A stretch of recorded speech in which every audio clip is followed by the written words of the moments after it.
All right, folks, it's Monday, August 3rd, 2026, and I'm Candace Kelly sitting in for Roland, who's in California at the 13th annual Cedric the Entertainer Celebrity Golf Classic.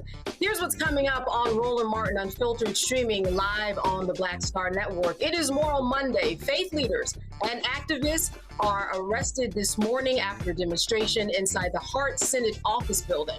The group wanted to meet with Senate Majority John Thune, but he refused to hear their opposition to voter suppression outlined in the so-called Save America Act. There's a rally happening right now to kick off the 100 Days of Mobilization and 1,000 marches to the polls in every state. We'll take you there live. Also, a Black South Carolina teen caught in the crossfire between a suspect and a Myrtle Beach police officer during a 2025 shootout is suing for her injuries. And as folks are getting ready to head back to school, we'll talk to an expert about what is the best option, trade school or a four-year college. August is Black August, the commemoration dedicated to remembering Black political prisoners in the United States. We'll get into that. And we'll talk to an OBGYN about why Black women are waiting to have babies. It is time to bring in the funk on Roland Martin Unfiltered here on the Black Star Network. Let's go. He's got it. Whatever the miss, he's on it. Whatever it is, he's got the scoop, the fact, the fine. And when it breaks, he's right on time and it's rolling. Best believe he's knowing. Putting it down from sports to news to politics. With entertainment just for kicks, he's rolling. It's on go, roll, y'all. It's Roland Martin. All right. Rolling with Roland now. He's funky, he's fresh, he's real, the best. You know he's Roland Martin now.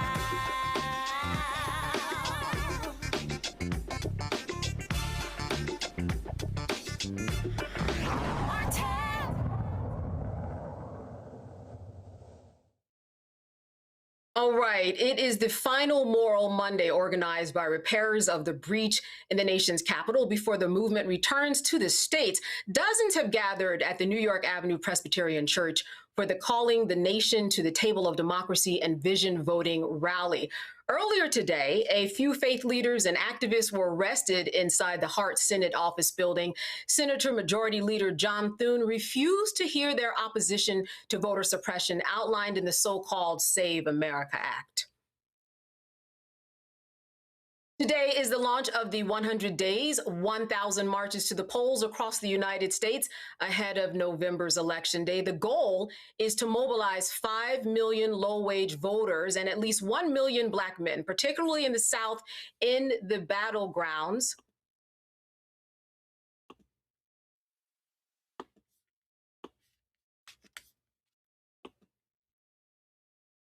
And we're going to go live to that video right now.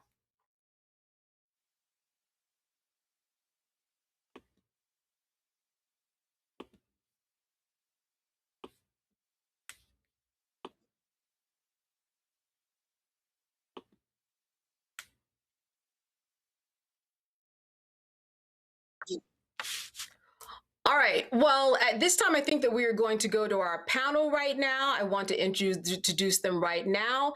I am joined right now by Dr. Omekongo Dibinga. He is the author and lecturer at the School of International Service at American University. I'm also joined by A. Scott Bolden. He is an attorney with News Nation and a political contributor. And Jolanda Jones, she's a Texas state representative and lawyer. Thank you all for being with us today. We're going to get that sound going soon, and we're going to go live. Let me go to you, Dr. Dibinga, first of all, in terms of your feedback about something like this needing to happening. What is the necessity? And the goal is a very large goal, but definitely something that is needed. Look, we need to continue to push and fight for what we desire to happen in this country. You know, I'm reading a post right now. I think Roland posted it, and several other people have posted it, showing that the attack on voting rights and the attack on all of our equality and all of the challenges we're having is actually pushing more Black voters in the South, you know, to get out and vote. It's kind of having the opposite effect than, what the Republicans were expecting. And so we have to get to a point where we're not waiting for events like the eradication of the Voting Rights Act and other things to get motivated. We have to stay motivated throughout. When I look at what's happening on Moral Mondays, the fact that Reverend Barber has been consistently doing this, with his health challenges, getting out there for us, getting arrested. We see this happening on a regular basis, and the fact that people like Senator Thune won't even take the time to meet with them, that shouldn't be something that discourages us. That should be something that encourages us to get out there and keep fighting. Because look, when we look at what our ancestors did, the civil rights movement and the like, when when Dr. King and others went to LBJ and said, we need this, we need XYZ, his response was, make me do it, right? I don't really have the power, make me do it. And we have to be able to do that. And so I commend what Reverend Barber is doing, but we have to continue to keep up this fight. Now that the Moral Mondays is ending, this is the last one. We have to continue this fight going into the midterms. We cannot stop right now. And regardless, if they don't want to meet with us this way, they're going to meet us another way when we win the midterms. Thank you for that response. Listen, we're going to go live. There are a few technical issues there, but let's go live to the rally right now. Committee here at New York Avenue Presbyterian Church. It is my pleasure to welcome you all here tonight on behalf of our church's session and pastors. Our head pastor, Reverend Dr. Sarah Johnson Austin, is sorry that she couldn't be here tonight, so she asked me to bring a few words of welcome on her behalf. So please hear these words of welcome from Reverend Dr. Sarah Johnson. Friends, it is my joy, even from a distance this evening, to extend a warm word of greeting to each of you gathered here at New York Avenue Presbyterian Church. Though I could not be with you in person, my heart and prayers are fully present with this moral movement calling our nation to the table of democracy and vision. To Bishop Barber, Reverend Dr. Jackson, Reverend Dr. Broom, and all gathered in our sanctuary tonight, thank you for your commitment to the sacred work of protecting the vote, defending the vulnerable, and insisting that justice roll down like waters. Our congregation stands with you and is grateful that you are gathered in our sanctuary this evening for this important event. Thank you. Thank you, Morgan. We're grateful for the hospitality of New York Avenue Presbyterian Church. And let's give it up one more time for all of our partners, our national and local partners. We are grateful. We will now hear from the Reverend Moya Harris from Sojourners, Ms. Phyllis Bennis from the Institute of Policy Studies, Pastor Doug Horner from the Cleveland, Ohio Prophetic Council. They came all the way from Cleveland, Ohio to be with us today. And then we will hear from the President and CEO of the National Low-Income Housing Coalition, Ms. Renee M. Willis. Let's receive them in that order.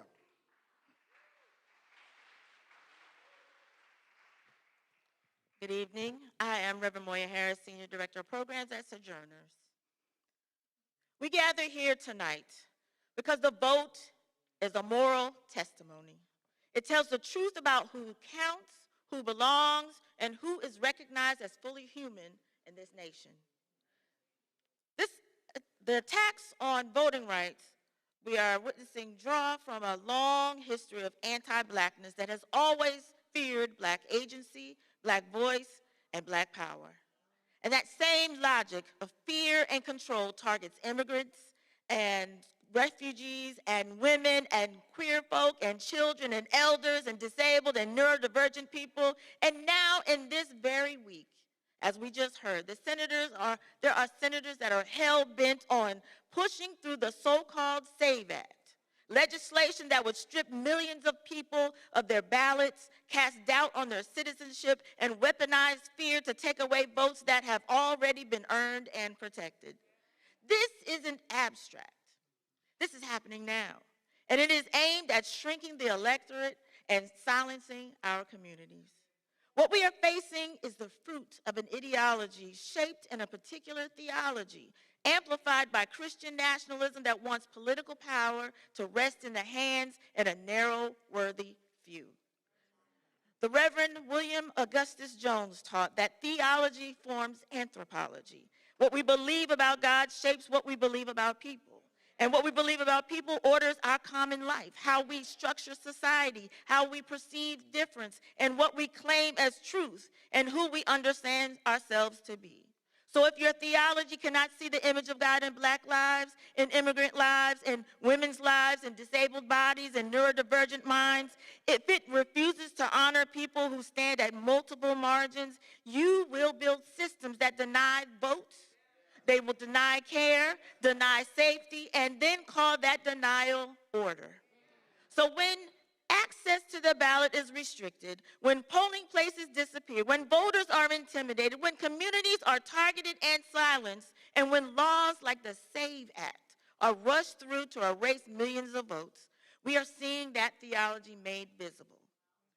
A theology that narrows the image of God, treats domination as order, and leans on fear while balancing exclusion, by blessing exclusion. Maria Stewart stood in a nation that shouted liberty while denying it to her people.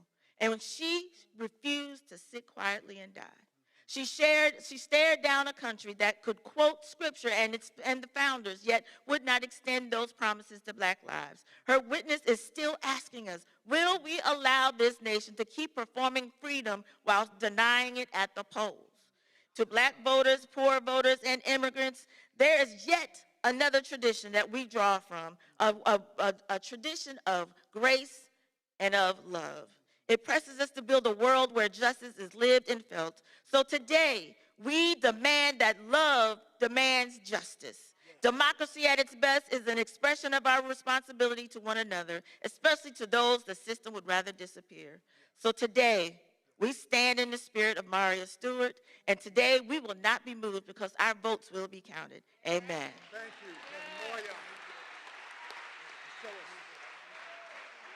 This is what it takes when we talk about 2026. We are talking about text messaging, grassroots phone banking, peer-to-peer, anything in terms of just making sure that people are digitally getting a response. But in terms of what is going on and the number of folks who have not been voting in these past important elections, this is what it takes. It takes something like this of massive, epic proportions so that people see that the numbers are there, and that helps people to understand the importance of it.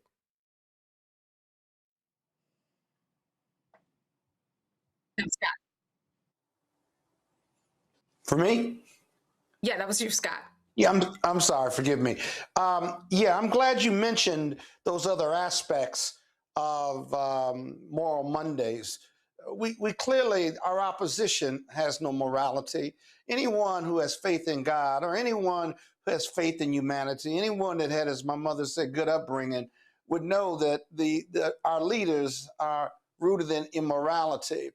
But it's going to take more than the marching and more than the speeches to nationwide in order to solve this issue. We're in this situation because of the lack of commitment to our own voting, regardless of the Voting Rights Act, Section 2 and Section 5 that have been gutted by the Supreme Court. We are in this position because we haven't convinced millions of Black voters and brown voters and gay voters and women voters to vote for a democratic agenda for fairness and equity and justice. And so my real question, not rhetorical, is what else you got, if you will? I understand Moral Mondays. How do you measure your success the day before 2026 voted in November? How do you measure your success in 2028 so that at the end of the voting day on both of those dates, right, you have a good sense that you have mobilized millions of voters, they have voted for a democratic agenda and democratic candidates, and how we were able to get it done? Because if you do it in 2026, you're going to have to do it in 2028. So I've always thought that it's more than marching. Political science is a science, right? You count your votes, and then you get them to the polls. That takes money, that takes a message, and it takes a belief that we're going to be successful in this regard. I hope that we are. Representative Jones, what's your answer to that? Because certainly you have your pedal to the metal on all of this. You are certainly close to understanding what is really going on with voters as a representative yourself. What is your answer to Scott's question in terms of, do we need more, and how do we even know if something like this is working? Yeah. We need You're more on mute. tomorrow Monday, right? Oh, I'm sorry. Mine hear you doesn't now. say I'm on mute. Okay, because mine doesn't say mute. Okay, so I absolutely agree with Scott that we need more than more on Mondays. And I respectfully submit to you that telling struggling people that you need to go vote, the Voting Rights Act is being gutted and blah, blah, blah. That's what it sounds like to them, blah, blah, blah, right? What the Democrats need to do is to go and listen to people. I literally was on a panel this weekend, and the panel was talking to some formerly incarcerated people who literally one had gotten shot like 3 months ago. Do you think the person who just got shot can't find a job is worried about the Voting Rights Act? No, they're trying to figure out how they're going to get a job, stay alive, and things like that. So I think that the Democrats need to meet people where they are and stop talking to people and listening to people. And I talked about this when I spoke at the Texas Democratic Convention, when I said the road to blue goes through black. And we heard one of the speakers talking about, the anti-black discrimination. But I just had a town hall titled The Road to Blue Goes Through Black, where Black people got to literally tell the Democratic Party how they failed them and what the Democrats need to do to inspire them. So we need to stop believing that we're inspiring people to vote by chastising them and telling them how dumb they are for not voting. And we need to listen to them tell us what it's going to take for them to believe voting is worth it. I believe that's the key, and I think we're doing it backwards. I think we're doing it from the top to the bottom rather than the bottom to the top. And certainly, Representative, as you said, more meetings where people can actually voice their concerns. That always helps. All right, folks, we're going to go to a break right now. You're watching Roland Martin Unfiltered here on the Black Star Network. Stay with us. All right, folks, let me get personal for a second. My mom had questions about her Medicare, so she called Chapter, a Medicare advisory company, and she texted me right after saying it's a great benefit. No, that was easy. fine. A real person walked her through the whole thing, and now she understands better what's going on. But it's not just her. A woman in Yonkers wrote in saying the process was so simple, the enrollment was easy, and she was so glad she called. Then there's Marilyn, 90 years old, in Florida, living on Social Security. Her premium climbed every single year north of $400 a month for coverage she could barely afford anymore. So what does she do? She called Chapter. They found her the same top-tier coverage for hundreds of dollars less. 90 years old, and finally somebody in her corner. I hear stories like that again and again from our community. The Medicare system was not built to work for you. Too much fine print, too many plans. Yet Chapter's advisors are independent and honest, the only Medicare advisors that compare every plan nationwide. They're focused on one thing, what actually works for you. If you're already in the right plan, they'll tell you. No games. And people who switched with Chapter saved an average of $1,100 a year. All it takes is 20 minutes. You talk to a real person, and it's completely free help. So call Chapter at 724-264-8281, 724-264-8281. That's Chapter. Let me ask you a question. Why do so many people seem to think they know black men so well? What they think we want, what they think we need. Hell, they even tried to tell us why and how we voted, but never had a conversation with us. Never asked us how we felt, what brings us joy, what makes us angry, what makes us scared. How do we live? That's what this show is about. No translation, because we don't need anybody speaking for us. We can speak for ourselves. This will be a show where we bring brothers on that you don't see on every other talk show. Nope. Brothers that are doing work in local communities with black men for black communities. We're going to hear each other and try to understand so perhaps we can move forward together. No translation, because we don't need anybody speaking for us. Nope. What we need is each other. No translation, right here on the Black Star Network. Check it out.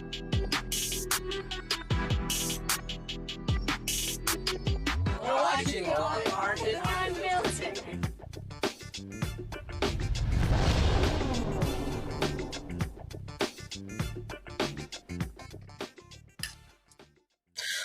Democratic lawmakers returned to Annapolis for a 3-day special session to discuss redrawing congressional district maps that would eliminate the state's only Republican congressional district.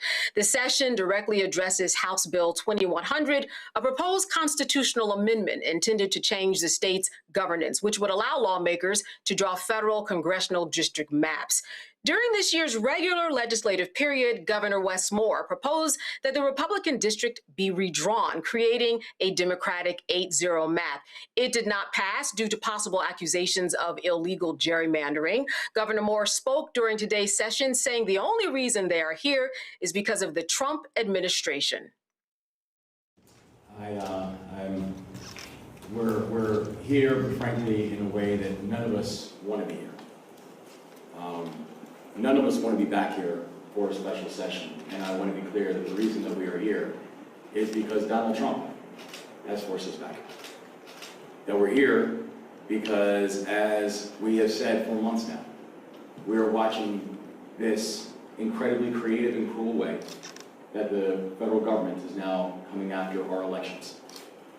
We have seen how, for months, we've watched how the Trump-Vance administration has tried to come up with creative ways in broad daylight to be able to alter and curb our election process.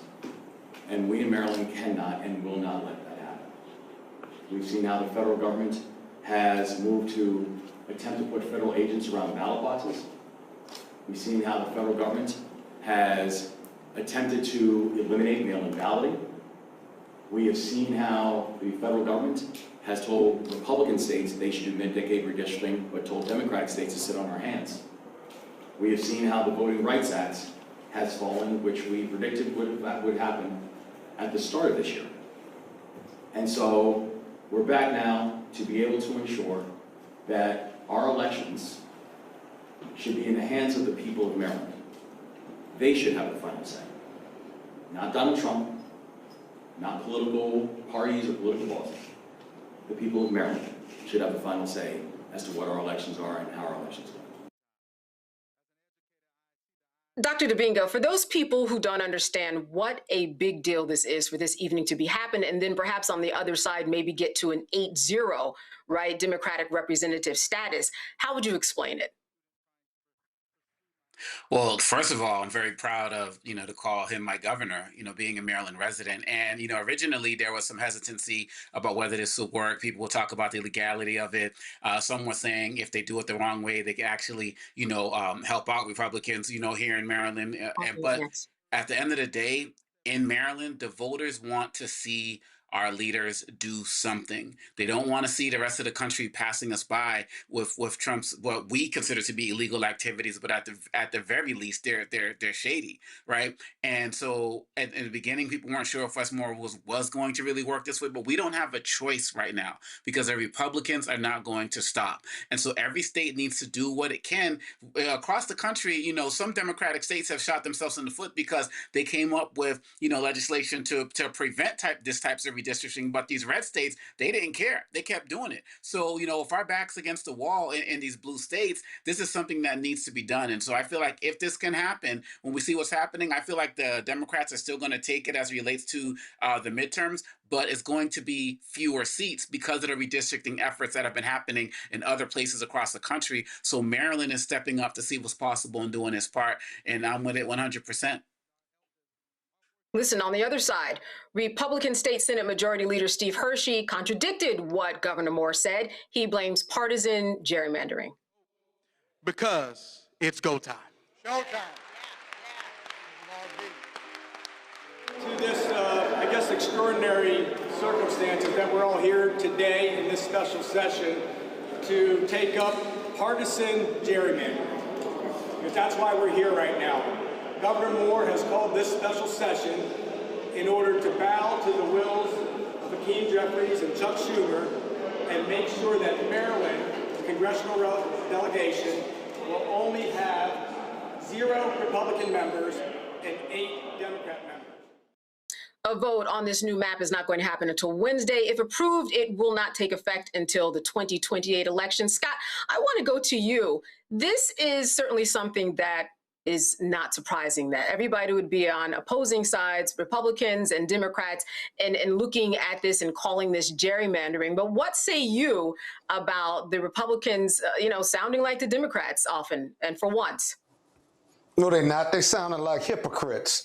The height of hypocrisy and the depth of arrogance, as far as I'm concerned, because look at who started who started the stuff. The Republicans did. They said we're going to redistrict before the 10 years is up because we want to maintain the House that we're going to lose if we don't.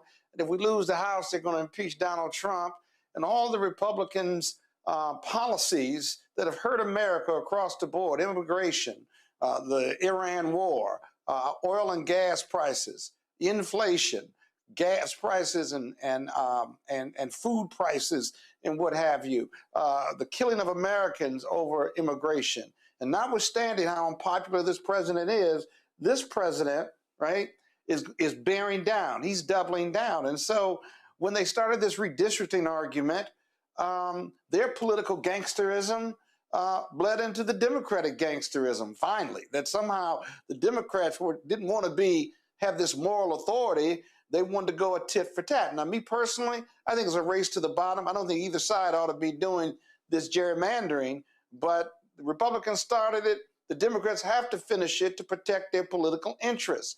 And you need political gangsterism to fight the Republican political gangsters, because that's what we're up to. Doesn't matter who's right or wrong at this point. Morality, quite frankly, politically, doesn't really matter. It's about winning. And that's the only thing this is about, or at least giving yourself the best chance to win. And so Maryland only has one seat to flip, but every seat matters, if you will. And given where the president's numbers are as far as popularity goes, and even those who believe that the country is going in the wrong direction, independents, Democrats, and even some historic Republicans who are not MAGA Republicans, it makes all the sense in the world. We've got to get this country back. And the only way to get this country back is to take it back because the Republicans stole it at so many levels. And so we're going to see this play out. Other blue states need to do it. But remember who started this. The Republicans started this, right? The Democrats have to finish it. So, Representative Jones, an amendment, no small feat to complete or change. What hurdles do you foresee coming that we just haven't discussed here tonight? So I actually think that, so first of all, I'm laughing. The first hurdle I think we got to face is those of us in the Democratic Party who want for us to play fair when they ain't, right? That's a hurdle to protecting democracy. No ifs, no ands, no buts. So I say when they go low, we need to go in the gutter. I didn't stutter when I said that, and I meant it. As was said before, they started, we have to finish it. And, this thing about Republicans whining about partisan gerrymandering, I'm sorry, your president literally anointed the Supremes, and the Supremes have said that you actually can partisan gerrymander, which is exactly what they're doing. So Democrats need to stop playing in a world that they think the world should be, and they need to play in a world that is. And if somebody is going to put their throat on your neck, even when you're down, then you need to put them down. It's figuratively speaking, lest anybody say, I'm trying to make anybody be violent. My point is this. I wouldn't care if there's no Republican representation in Maryland. They don't deserve any. They have a president who literally is getting rid of Black representation and Democratic representation across this country. And the red states are doing exactly what he says when he says it. And even those Republicans who have little balls that have dropped, like teenagers or like middle schoolers, the second they do that, he punishes them and they go back and they fall in line. So we need to learn how to fall in line. We need to figure out any way we can to get this stuff done, because we cannot play by rules when our opponents are not playing by rules. So whine all you want, Maryland Republicans, whine all you want, President Trump. You started this, we're going to finish this. When you go low, we going in the gutter, because literally for Black people, our lives are at stake. So let me ask you a practical question. I just want to follow up because as a representative, you understand what it's like to face Republicans, having to talk to them, having to massage egos to get people to be on the same page.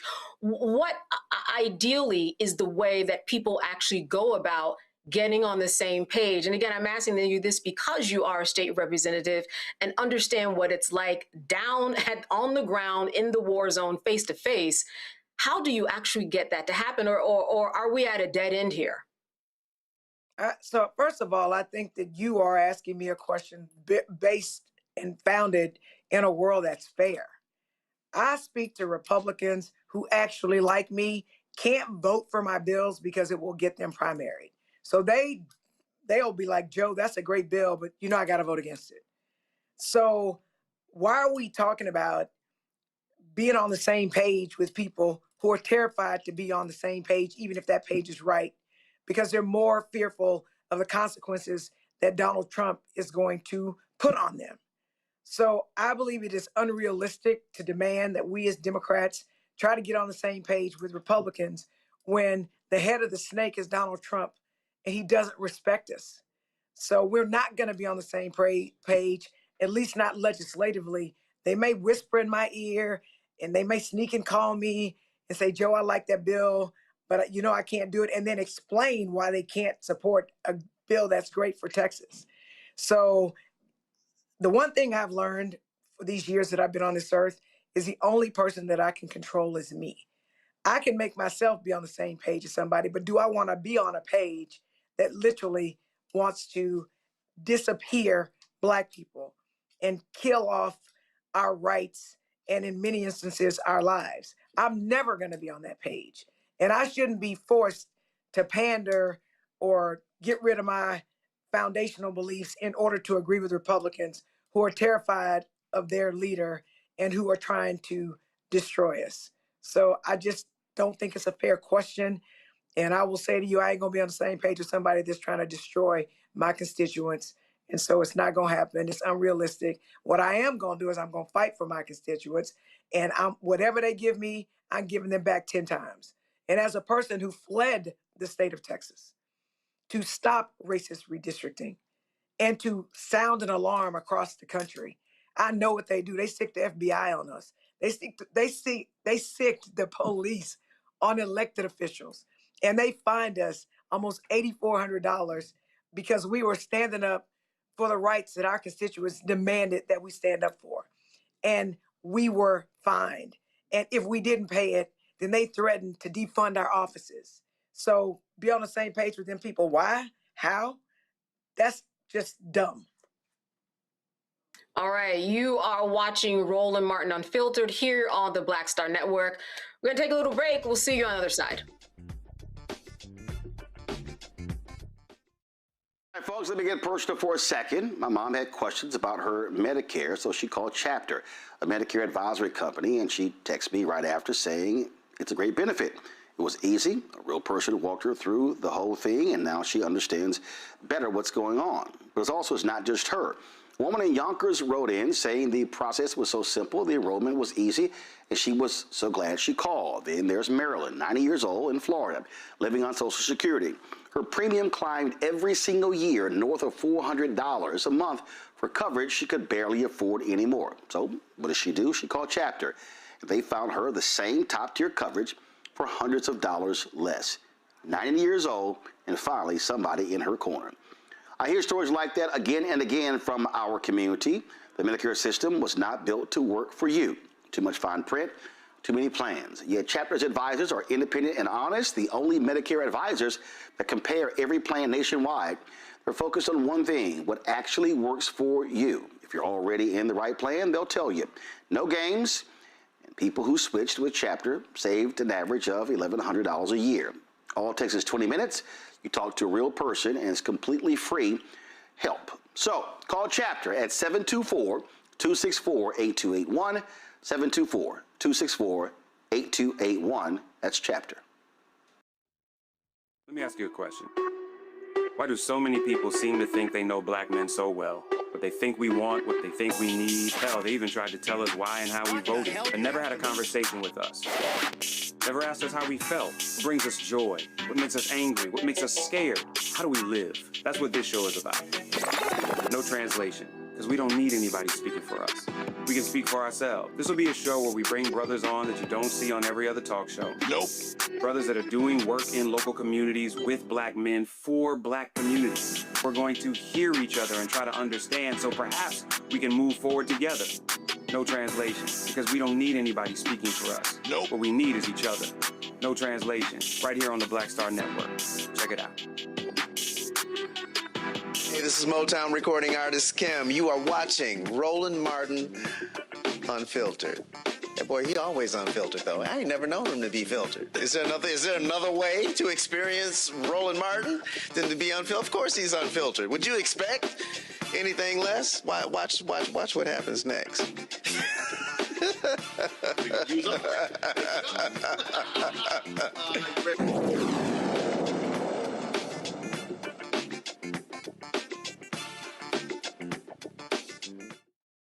All right, down in South Carolina on April 26, 2025, along Myrtle Beach's busiest strip, gunfire left 11 people injured and 1 teen dead. At the time, they didn't know whose bullet hit whom. One of those injured was Black teenager Serenity Chavis, who was caught in the crossfire between the suspect and the officer Brandon O'Rourke. Dash cam video from Myrtle Beach police shows the moment when 18-year-old Jarius Davis pulls out a gun and fires 4 shots into a crowd gathered on the sidewalk. Within seconds, O'Rourke returns fire, firing 5 rounds and fatally striking Davis. It was later determined that one of those bullets struck Serenity in the leg. Now, O'Rourke did not face any charges related to the shooting, and he is back in uniform. Serenity and her mom are now suing O'Rourke and the Myrtle Beach Police Department for gross negligence, saying that they failed to ensure the safety of bystanders before shooting into a crowded sidewalk. I am now joined by Serenity's mother, Kendra Malloy, and national civil rights activist John Barnett. They're here to discuss the lawsuit. Thank you so much for being with us today. Thank you for having us. You know, Kendra, I wanted to just start with you. How are you doing? I'm doing fine. And Serenity, she's doing okay. Yes, ma'am, she's doing okay. Okay, great. So let's jump into this lawsuit. Let me start with you, John. For people who don't understand what exactly you are suing for, how would you explain it? Well, the attorney that's representing, I'm actually the activist, and I pretty much took Kendra and 2 other victims to my lawyer's office and or connecting with my lawyer's office. From there, you know, Myrtle Beach was just really trying to say that we didn't do anything wrong. So they literally saying that a young man who had a problem with 2 other black males, he's a black male as well, started shooting. The one teen started shooting at 2 or 3 other guys. The police was behind the teen that was doing the shooting. So they end up coming out of a coffee shop and they started shooting at the teen. Well, but in front of the teen is people celebrating spring break.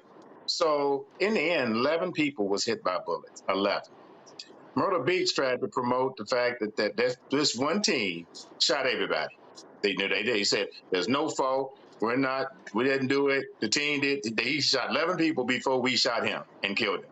And so we thought it was ludicrous from day one. I began to initiate direct civil rights in front of the police department. And then after about a year, this case is so massive that our law firm, shout out to Charles Hunter and Everett law firm, they upgraded it and gave it to Bakari Sellers, which is in Columbus, South Carolina, with Strom Law Firm. And he just filed literally today, about a couple hours ago. It's been about a year. It was spring break of last year. We passed spring break again, and now we're here. And you know, hopefully some glimmer of hope will come out of this. I do see that they have the Myrtle Beach Police Department listed that they're suing, and the actual officer that was doing the shooting. All right, so they're suing both parties. Kendra, what were some of the hurdles that you face? I understand that with the webcam, you had to do a lot of due diligence, people in the community, in order to get the truth and to get the webcam evidence even secured. Well, I did a lot of digging. I did a lot of research, and I just applied what I thought as a mother, like force. You know, I'm not going to give up so easily. Something has to be done about this. You know, like justice need to be served. So I teamed up with Mr.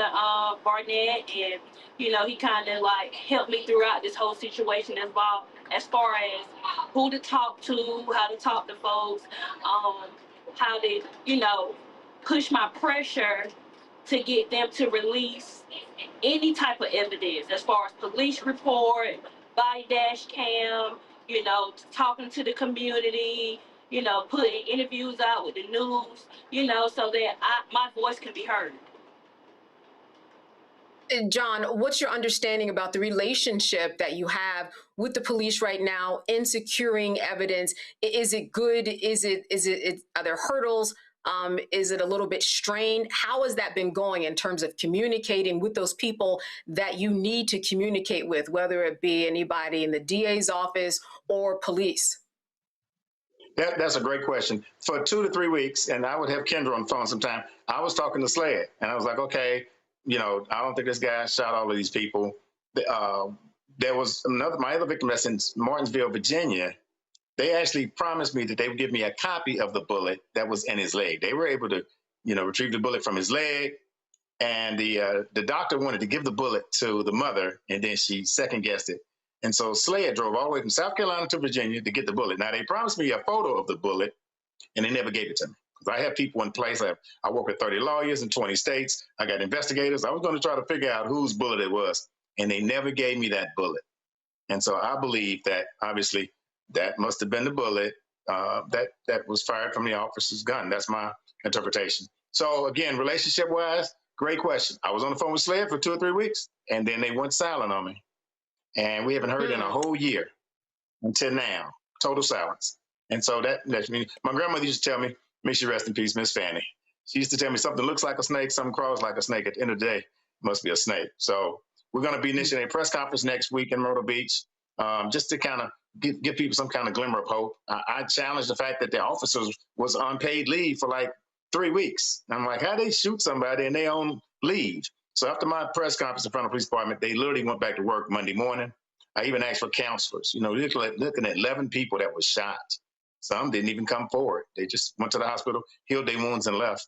But I'm glad Serenity's doing better. Serenity's been in a wheelchair. She was in a wheelchair for a long time.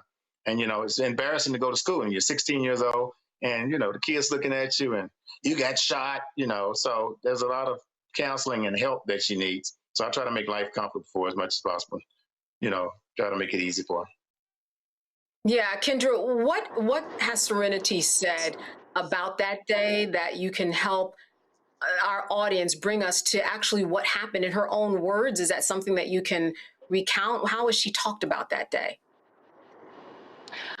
It took me a while to get Serenity to talk about it. You know, she was in a lot of stress, afraid of crowds, you know, not wanting to talk much. But that particular night, like, now that it's been a year, Serenity talks.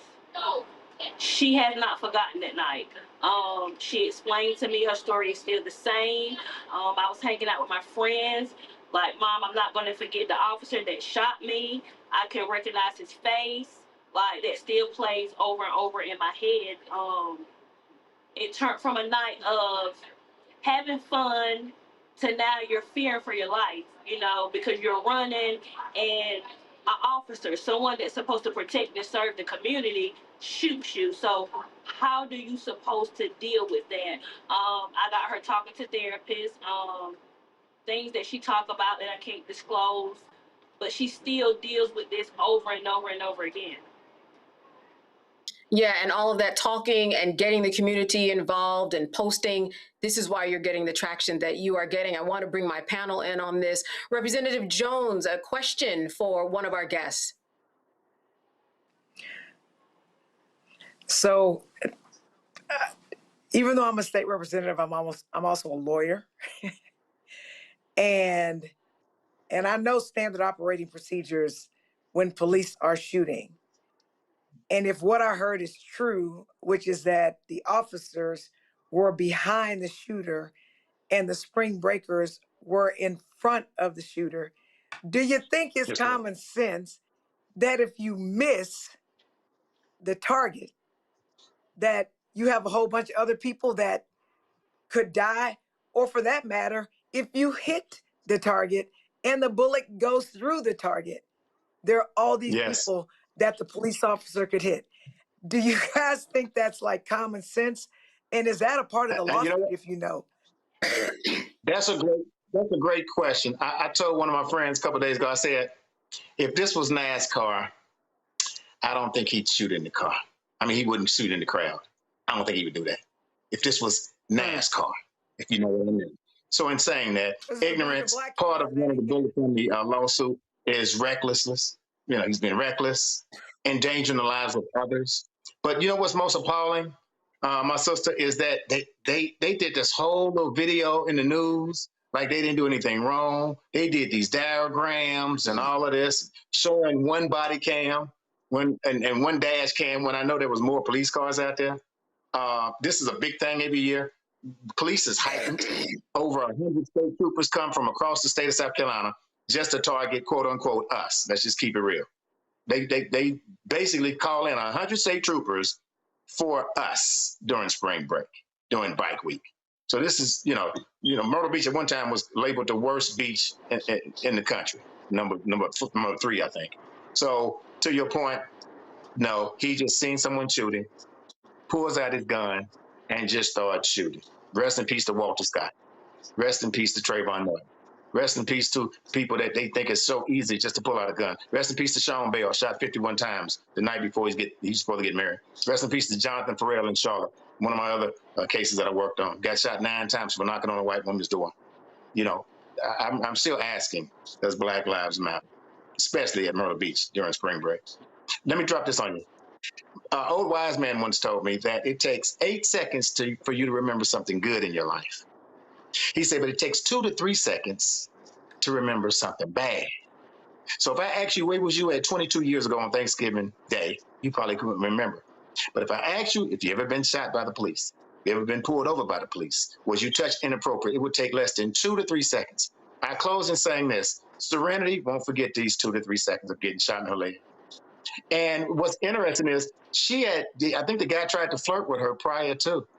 So the same guy that I think maybe exchanged a number, and Kendra can correct me, this was the same one that she was trying to help stay alive.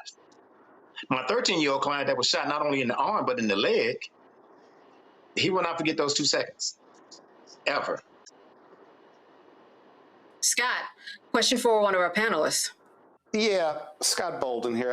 As a former state and federal prosecutor and someone who's investigated these cases and gone over video after video with Roland Martin on this show over the last 7 or 8 years, let me just say this. I get what you're saying about the police and the recklessness and the negligence, and you certainly have what we call a cognizable claim. Bakari Sellers is a good Morehouse man. I'm a good Morehouse man. But my question is this, right? Because what the police are going to say is, 1, they didn't do anything wrong, and 2, there was a shooter. They didn't start shooting, but they were shooting for the shooter who ran into the crowd or ran away with the crowd. And their training tells them that if there's a potential loss of life or limb and someone's usually using deadly force against another individual, they're free to fire.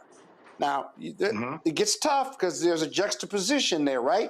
You can't be reckless about it, but you can't shoot into a crowd going after a bad actor, okay? So I think this is a little different, if you will. And so my question is, I'll give you a chance to respond, because that's what the government's argument's going to be when this case goes to trial or goes through the process. That would you prefer that I not shoot because that shooter was going to potentially harm other people? And so if we shot some people in the process, I have absolute immunity or I have limited immunity as a law enforcement officer to protect the public. What's your response to their argument? Because I guarantee you that's going to be their argument. Yeah, and you're exactly right. Absolute great question. And you're exactly right. I don't have a problem with the officers trying to protect the community.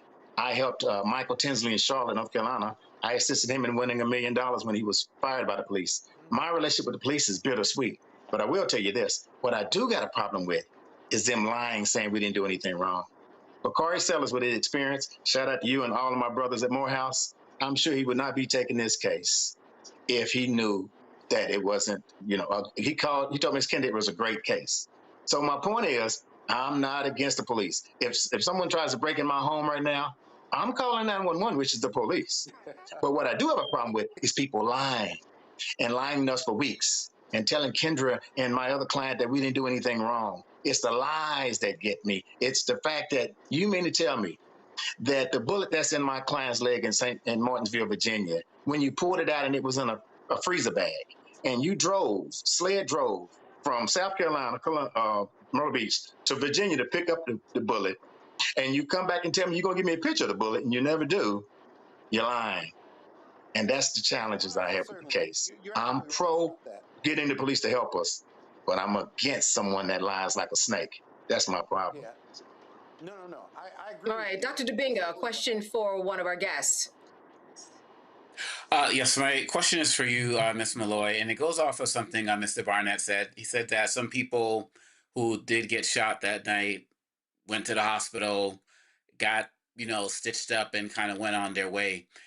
What is it about you that said, I can't stop here, more needs to be done, and my child is just not going to be looked at as some type of throwaway? What led you to keep pushing this when some others just went about their business and moved on?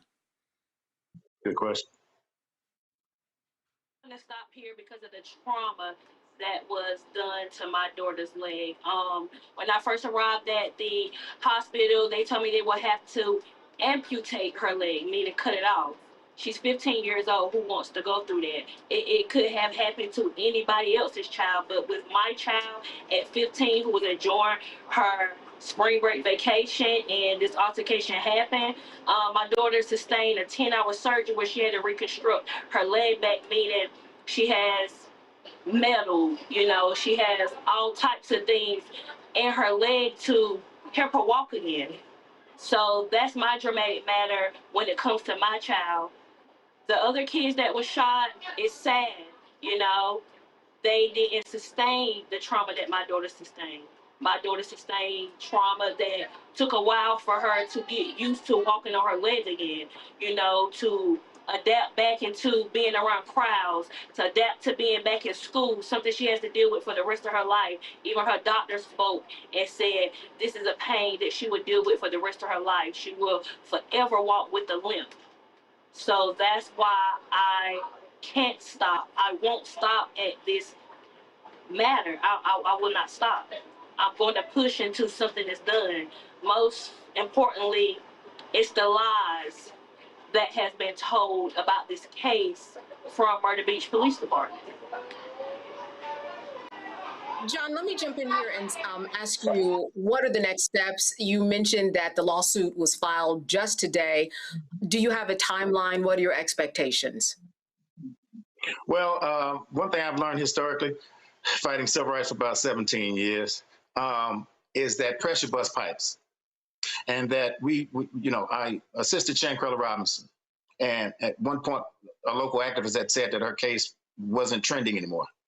So I began to send pink envelopes to Joe Biden and to Mexico. And the next week, a great attorney named Ben Crump called us. And the case was resurrected. And the case is now being seen in the Department of Justice. So I think our job is to make sure, just a few weeks ago, we were talking about Cyrus, a young Black boy who went into a store and got some water and ended up dead. Just maybe a month ago, we were talking about Carmelo Anthony. And I learned from another wise activist, you may know his name, Minister Farrakhan. He said that they killed Trayvon Martin. They give us a Trayvon Martin Foundation, put a pacifier in our mouth, and we rock us back to sleep. They killed Michael Brown, put a pacifier in our mouth, and rock us back to sleep. Shoot Dr. King in Memphis, give us a national holiday, put a pacifier in our mouth, and rock us back to sleep. my goal in order to get justice, because when I see Serenity, when I seen her in that wheelchair, I've pushed her wheelchair down the streets of Myrtle Beach. I've given her her favorite drink, which is Starbucks. I can't get that out of my head of her saying, I hope I'm gonna be okay. And I won't forget those shots that rang out.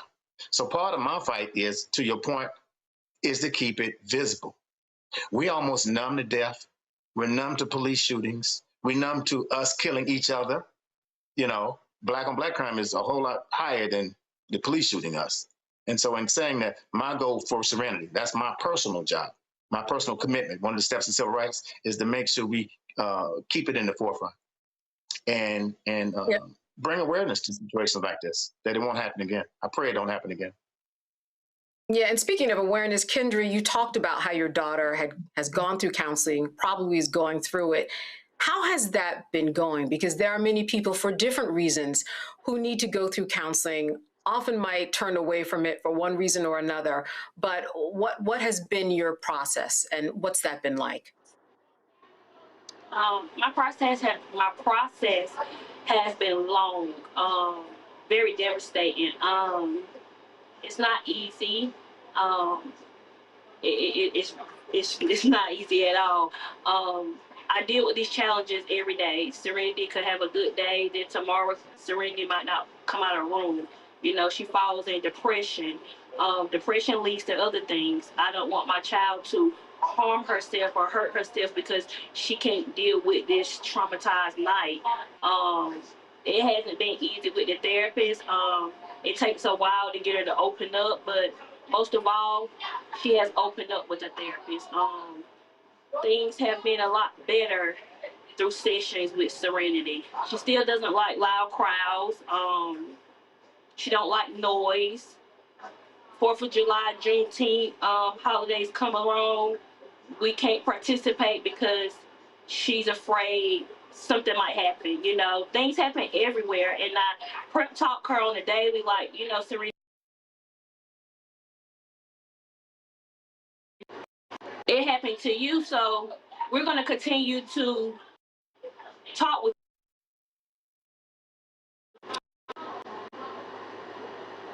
All right, we're having a few technical difficulties. I want to thank Kendra Malloy and John Barnett for sharing this story. Keep us posted, and please send our regards to Serenity from the Roland Martin Unfiltered. Now, just a quick note, Bishop William Barber II, President and Senior Lecturer of the Parish of the Breach, is now speaking from New York Avenue Presbyterian Church in D.C., and we're going there right now.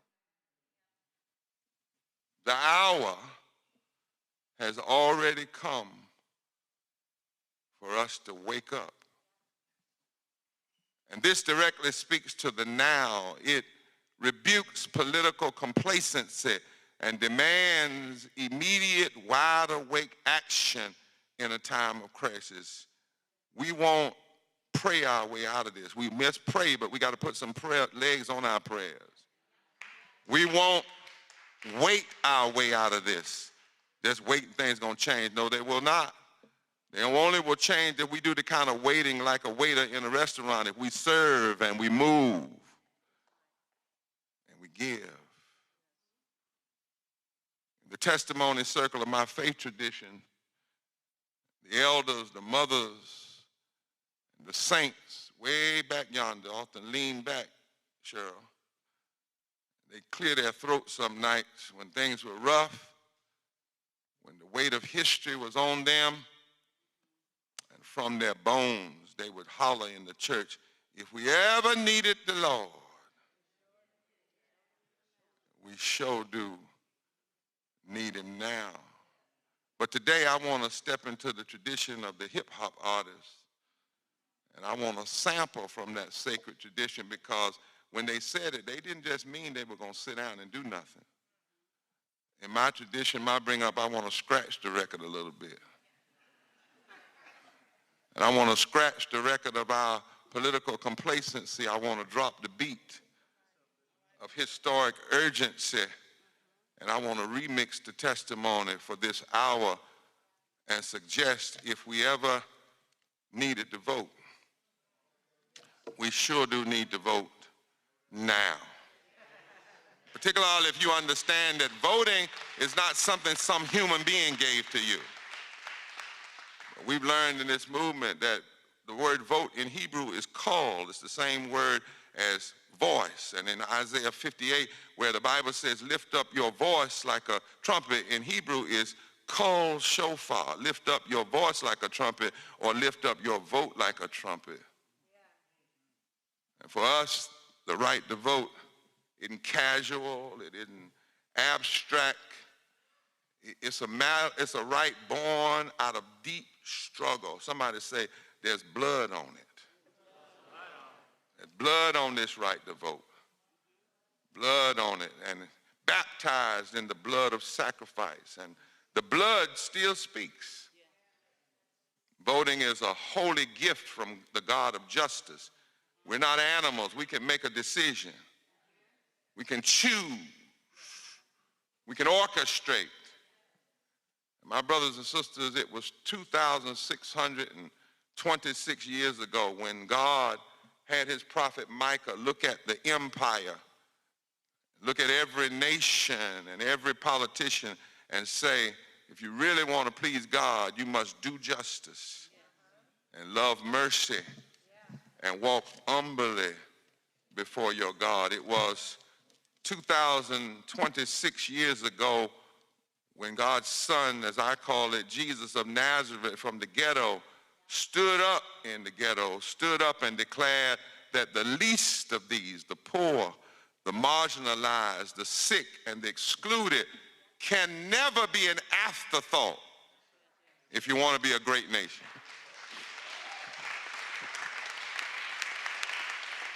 If you don't have any right, then yeah, to sit at 1600 Street, Pennsylvania Avenue if you can't go to Jackson and taste that nasty water down there. You don't have the right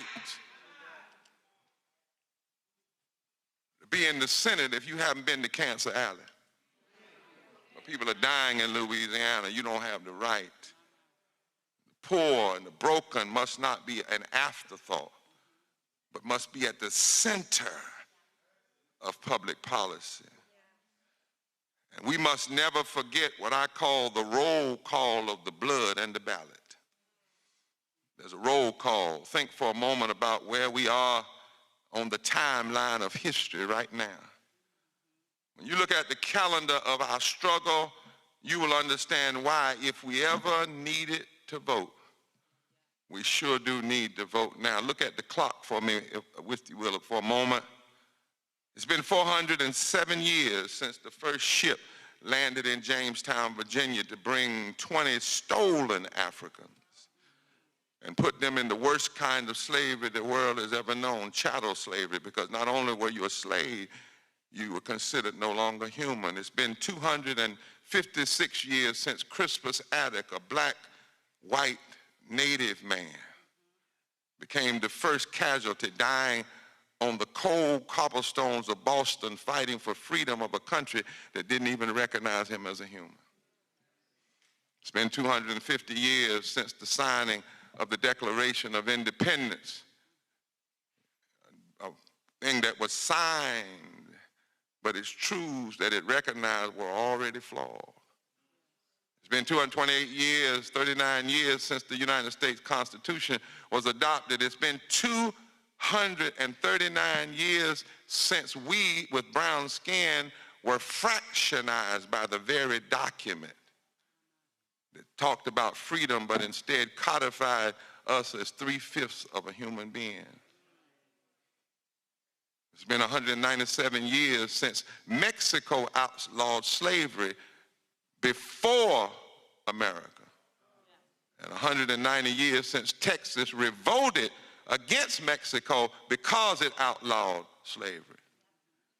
Texas didn't break from slavery because it wanted freedom. Texas broke from Mexico because it wanted slavery. It's been 177 years since Harriet Tubman broke her chains, escaped slavery, went back into the dark night to lead others to freedom. It's been 174 years since Frederick Douglass stood up in Rochester, New York, and told this nation that its 4th of July celebrations were nothing but fraud, bombast, and hypocrisy. until America did right by the sons and daughters of slavery. And sadly, we could say that again today. It's been 163 years since the signing of the Emancipation Proclamation that did not free the slaves, but freed those only in states of rebellion. And the trick of the matter is, if the state just stopped rebelling, they could have kept their slaves. It's been 161 years since the first gun was fired in the Civil War. It's been 150 years since the ratification of the 15th Amendment that declared the right to vote could not be denied or abridged. It's been 132 years since the violent coup d'etat and race riots of Wilmington, North Carolina, where white supremacists went in a church like this and cooked up a plan to overthrow a democratically elected fusion government to crush black and white fusion political power. Some of what you're seeing today is not new. It's the vomit of what was already here in this nation's history. It's been 122 years since the riots in Springfield, Illinois. It's been 82 years since Smith versus Allwright legally opened up primary elections for black people. It's been 82 years since Primus King tried to vote in Georgia and was violently turned away by men outside of the voting place with guns. But we've seen that recently. It's been 72 years since Brown versus Board of Education declared that segregation was unconstitutional. It's been 71 years since the brutal mangling murder of a 14-year-old Emmett Till on August 28th, which would later become the same day as the March on Washington. It's been 68 years since students from North Carolina A&T sat down at a lunch counter in Greensboro, but they were also students from Bennett. And the women from Bennett actually came up for the idea before the brothers at A&T. It's been 62 years since Fannie Lou Hamer stood up before a nation after she was almost beaten to death by two black men that were told, beat her or you die, after she had polio. After she was sick in her body, and she said, I'm sick and tired of being sick and tired. It's been 65 years since Dr. King stood before the unions of this nation and gave us a roadmap and said that the only voting bloc capable of fundamentally transforming America would be for blacks and organized labor and poor whites and working people and Latinos to come together and learn how to work together and stop allowing people to divide us. It's been 63 years since Medgar Evers was gunned down in his own driveway in Jackson, Mississippi, the same night that the plan was for two other young black civil rights leaders to be killed, and the same night that Kennedy announced he was going to push forward the Voting Rights Act, the Civil Rights Act. It's been 63 years since the March on Washington for jobs and freedom, not for fellowship and fun. It's for jobs and freedom. They wanted to raise the minimum wage by 25 cents and index it with inflation. They wanted more money from public education. They wanted a full civil rights bill that also would include voting rights. It was not just a march for one person to do a speech. 63 years they marched because they had a piece of legislation. But we forget that at the end of that speech, Dr. King said, go back to Mississippi. And the speech was not have a dream anyway. It was normalcy never again. It's been 63 years since 17 days after that march, dynamite ripped through the 16th Street Baptist Church and killed 4 little girls. And Dr. King said, and yet those 4 girls still have something to say to us. They have something to say to every racist that spews their racism. They have something to say to every politician that hides behind order rather than change. They have something to say to every black minister that refuses to get involved. They have something to say to all of us. It's been 61 years since state troopers beat peaceful marchers on a hot asphalt of the Edmund Pettus Bridge on a Sunday morning. And the blessing of it was There were such storms in the nation that day that most folk were inside looking at the TV. They were actually All right, and that was Bishop William Barber, the second president and senior lecturer of Repairs of the Breach. He was speaking from the New York Avenue Presbyterian Church in Washington, D.C. Do you want to continue to watch him? We are going live with him and continuing to be live with him on the Black Star Network. All right, we're going to be back after a break here on Roland Martin Unfiltered. Stay with us.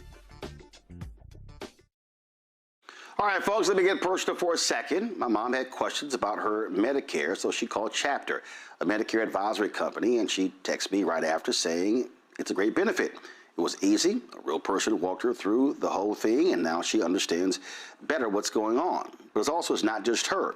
A woman in Yonkers wrote in saying the process was so simple, the enrollment was easy, and she was so glad she called. Then there's Marilyn, 90 years old, in Florida, living on Social Security. Her premium climbed every single year north of $400 a month for coverage she could barely afford anymore. So what does she do? She called Chapter. They found her the same top-tier coverage for hundreds of dollars less. 90 years old, and finally somebody in her corner. I hear stories like that again and again from our community. The Medicare system was not built to work for you. Too much fine print, too many plans. Yet Chapter's advisors are independent and honest, the only Medicare advisors that compare every plan nationwide. They're focused on one thing, what actually works for you. If you're already in the right plan, they'll tell you. No games, and people who switched with Chapter saved an average of $1,100 a year. All it takes is 20 minutes. You talk to a real person, and it's completely free help. So call Chapter at 724-264-8281, 724-264-8281. That's Chapter. Let me ask you a question. Why do so many people seem to think they know black men so well? What they think we want, what they think we need. Hell, they even tried to tell us why and how we voted, but never had a conversation with us. Never asked us how we felt, what brings us joy, what makes us angry, what makes us scared. How do we live? That's what this show is about. No translation, because we don't need anybody speaking for us. We can speak for ourselves. This will be a show where we bring brothers on that you don't see on every other talk show. Nope. Brothers that are doing work in local communities with black men for black communities. We're going to hear each other and try to understand so perhaps we can move forward together. No translation, because we don't need anybody speaking for us. Nope. What we need is each other. No translation, right here on the Black Star Network. Check it out. Hello, I'm Paula J. Parker. Truly proud on the Proud Family. I am Tommy Davidson. I play Oscar on Proud Family, Louder and Proud. Hi, I'm Jo Marie Payton, voice of Sugar Mama on Disney's Louder and Prouder, Disney Plus. And I'm with Roland Martin on Unfiltered.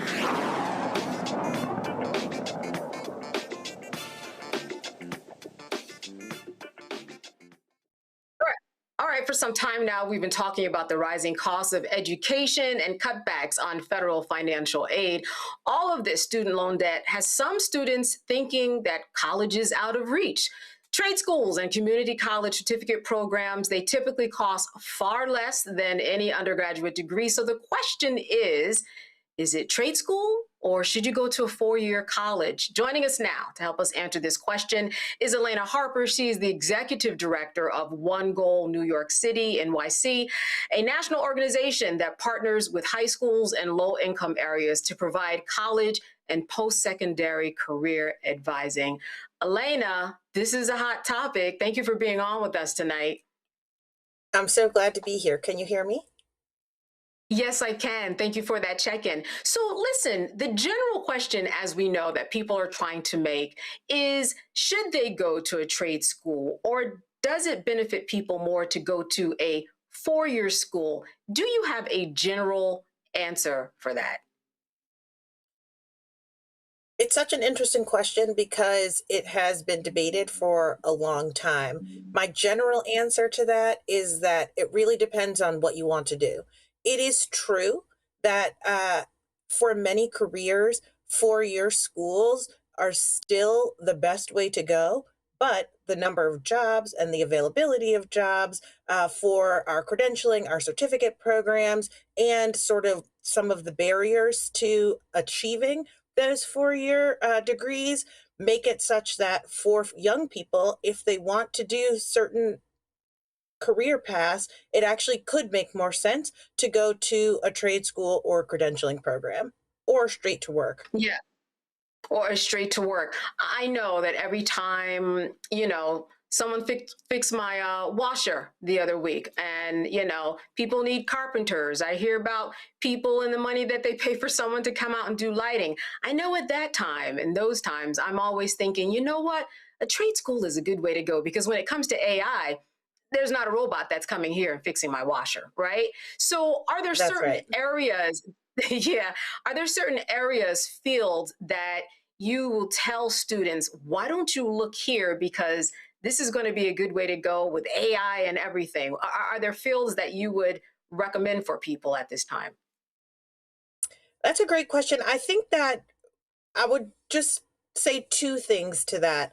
One is there are lots of jobs, you're talking HVAC, you're talking construction, you're talking, um, electrician, plumbing, all those things. Yes, for sure, AI is not coming for those jobs.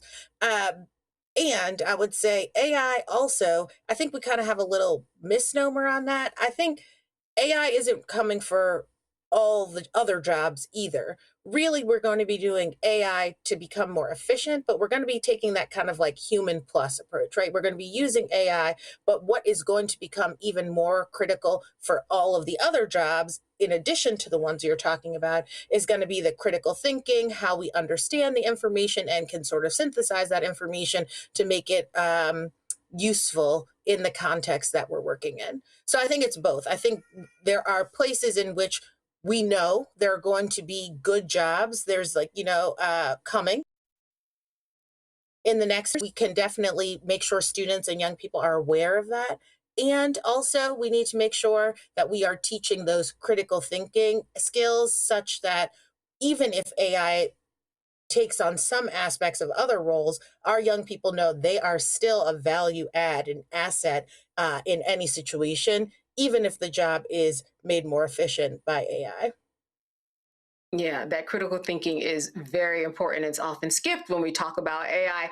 What are your thoughts about, when we talk about technology and computers and AI and anything that has to do with this digital media age? I have read a lot of headlines about students who have graduated from college, and what they're studying is old, and what they feel like what they have learned is old, because while they were in college, when it comes to anything having to do with technology, is moving at light speed, and the two were never keeping up with each other. Have you heard that in this world of computer science and technology, that it's really difficult for the real world to not completely outpace what's going on in a college setting?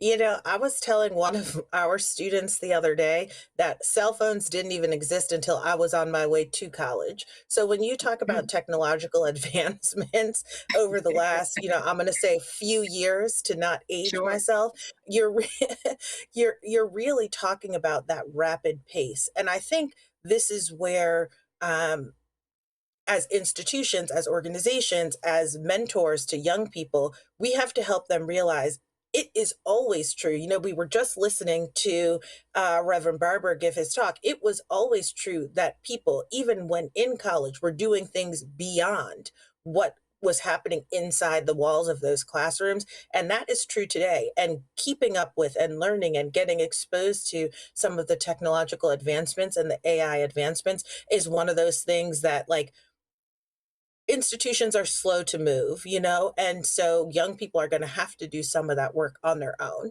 regardless of if they're in, a four-year school, a credentialing program, or certificate program. It's always going to be that we have to do additional work beyond that.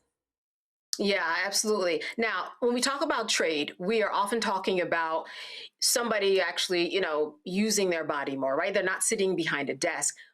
When people get older, let's say they are a carpenter or a plumber, or they work in, automotive, and the body gives, right? The knee starts hurting, the back starts giving out.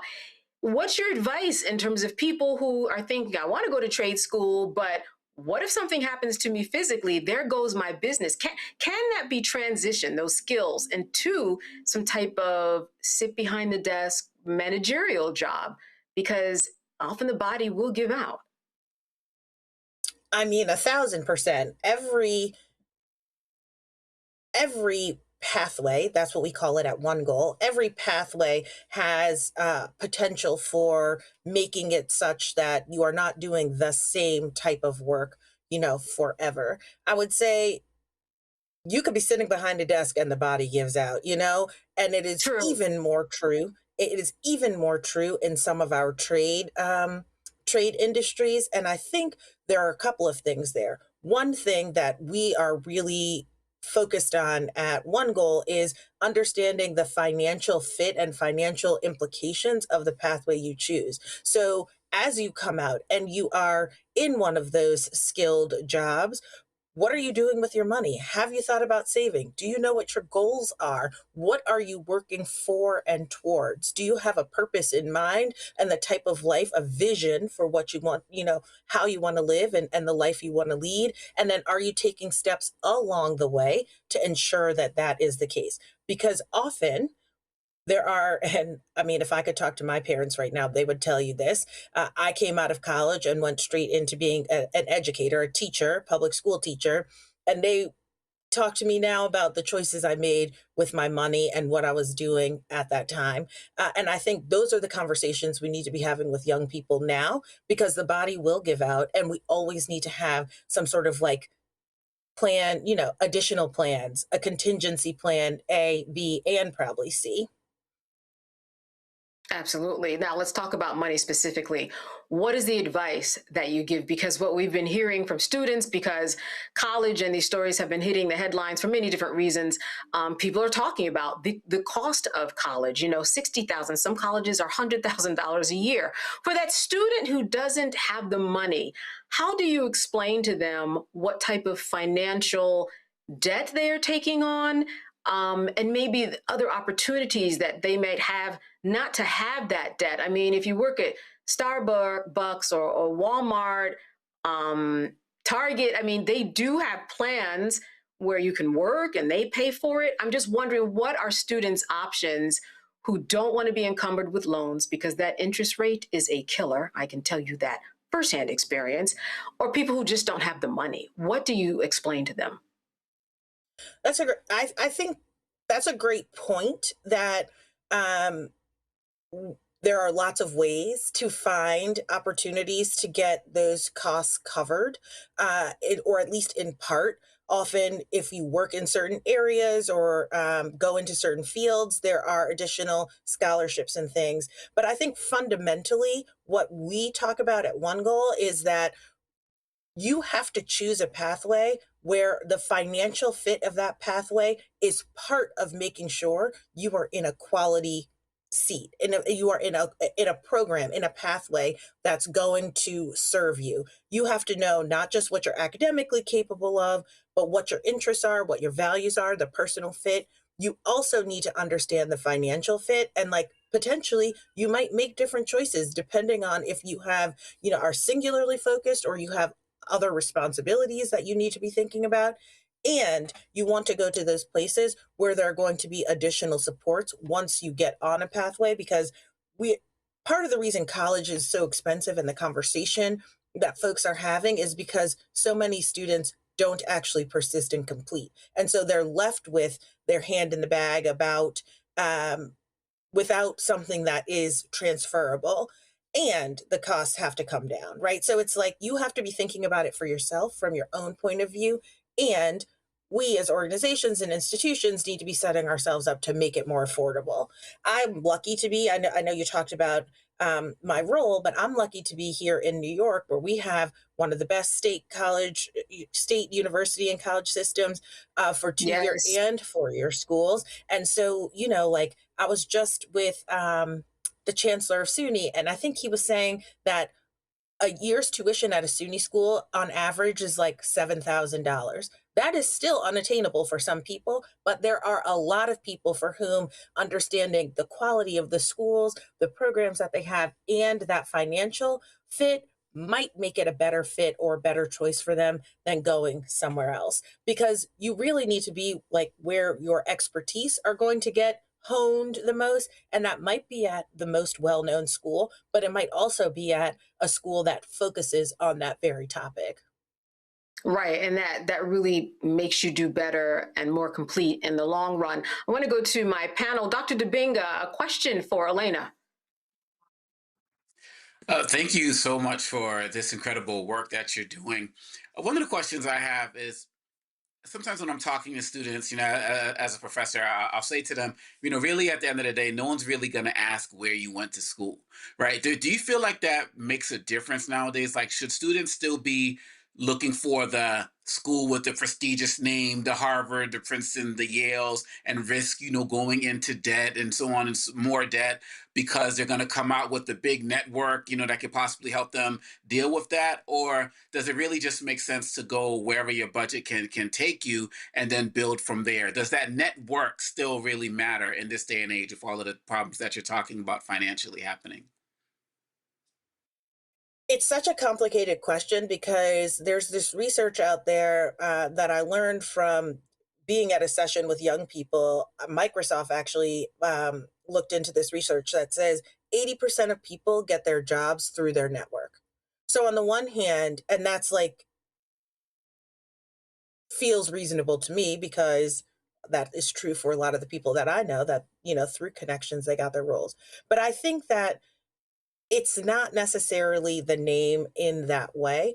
No one asks me where I go to school, where I went to school, and I also don't offer where I went to school. What I am talking about is, was the training that I got, the program that I got, the best one to set me up to do whatever the thing is I'm trying to accomplish? And so I think what I would say to a young person and what I would honestly tell my younger self is that the name actually matters less than if you are sure that what that place does, what that program offers is going to give you the thing that you want. Like what I didn't do when I was young, and I wish I had, and we have our students in One Goal doing, is like researching what are the jobs that the folks coming out of this major that you want to be in, or this program that you want to be in, what are the jobs they are getting? How are you paying attention to that? Because that is not the way I approached my own educational career. And I think it was a misstep in some ways. Loved my schools, wouldn't complain, but they probably weren't my right fit schools, all of them at that time. Representative Jones, a question for Elena. It's funny, Oma Congo sort of stole my question because I was going to say that my son said to me, Mom, has anybody asked you where you went to school? Because I was always on him about making really good grades. Or Mom, does anyone care that you graduated magna cum laude? And I was like, come to think of it, no one's ever asked me that. So that was the question. But congratulations, well done. I will, but it don't matter, right? But what I will say is this: I have a lot of young people working in my office. My summer internship program are college kids who happen to be from Houston who come in. And literally, they have said to me, like one of the young ladies who's an intern is in college. She wants to go to law school. She's stressing about how she's going to afford law school or how she's even going to stay in college because of how much it costs. And that's including grants and scholarships and things like that. And so I guess my question for you, Ms. Harper, is this. Sometimes we do the best when we have to struggle and fight for it. And the example is this. A lot of people I don't want to go to Thurgood Marshall School of Law, which is the law school at Texas Southern. A lot of people don't think HBCU's education compares to PWI education.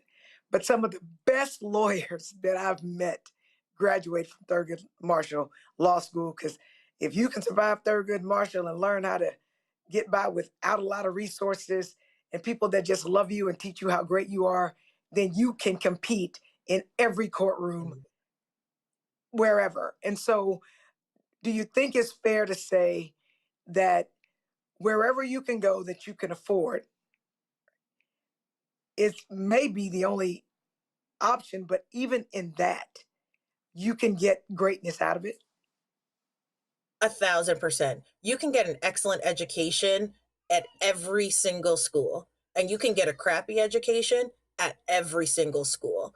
What really matters, I think, and this is what we try to work with young people to understand is, do you know yourself? Do you know what you want? Do you know your purpose? Why you are going there? What it is that you're hoping to accomplish? And then, like, even when those kind of like roadblocks or potholes come up in your pathway, making sure that like you understand that foundation and you understand yourself enough to navigate through them. That's really all, like the most we can hope for any young person. To the young woman in your office who is interning, I would say go where you can afford, because what you need in the end is that JD and you need to be able to like practice law to do the thing that you want to do. Doesn't matter the name of the school if you are accomplishing your goal. It really doesn't. Well, as we depart, I want to ask you one final question. You are in New York City. How is it that people get connected with you, and how do you work with them? Is it one-on-one coaching? How do they even get started? That's a great question. One Goal is a program, and we actually work with high schools. So we're in about 20, 25 schools across the New York City area, and we've recently expanded outside of the city up into some of the suburbs and into the rural Wayne County area. And so, yes, you have to kind of, in order to be connected with One Goal, you have to go through your high school. But you can reach us, and we can reach out to your high school on our website, onegoal.org. And also, to be connected to me personally, you can find me on LinkedIn, Elena Minor Harper, Dr. Elena Minor Harper, and I will connect with you. All right. Financial aid, real quick, do you lead them to resources for that? Because that is a big deal. It's like a whole school in and of itself to learn that process. Absolutely.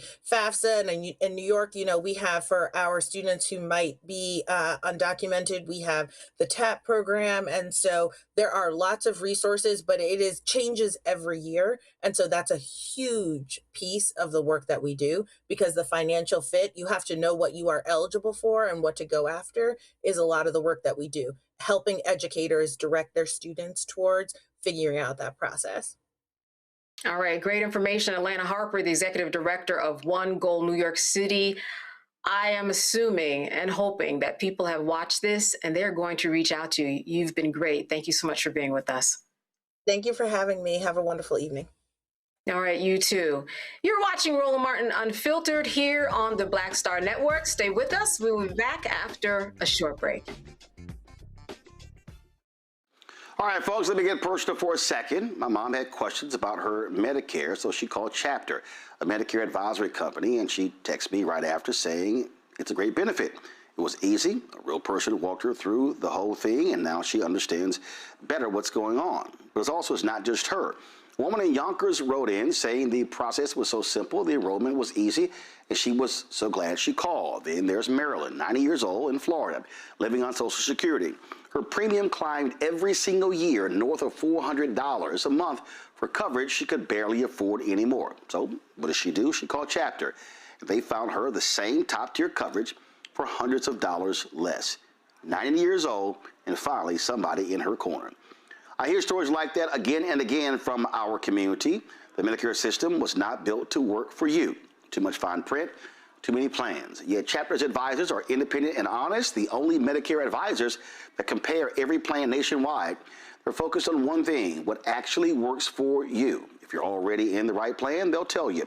No games, and people who switched with Chapter saved an average of $1,100 a year. All it takes is 20 minutes. You talk to a real person, and it's completely free help. So call Chapter at 724-264-8281, 724-264-8281. That's Chapter. Let me ask you a question. Why do so many people seem to think they know black men so well? What they think we want, what they think we need. Hell, they even tried to tell us why and how we voted, but never had a conversation with us. Never asked us how we felt, what brings us joy, what makes us angry, what makes us scared. How do we live? That's what this show is about. No translation. because we don't need anybody speaking for us.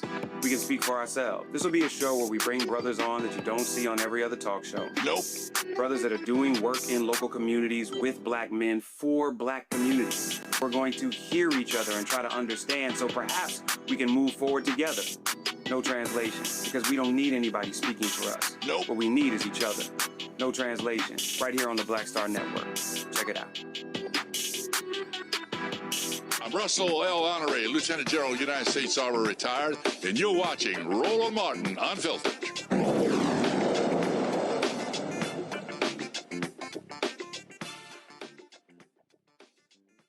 So the family of an unarmed black teen killed by Austin, Texas cops is not buying the claim that the 17-year-old orchestrated a, quote, suicide by police.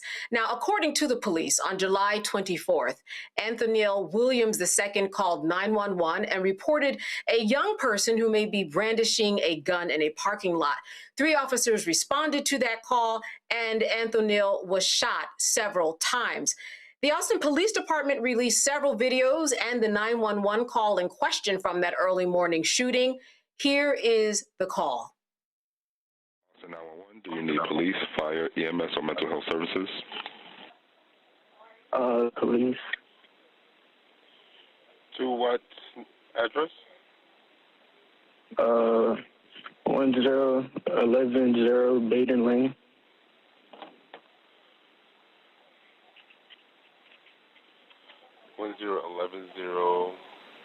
And what's the Baden Lane, BADEN Lane. 10110 Baden Lane. This is a house, apartment, or duplex? It's a parking lot.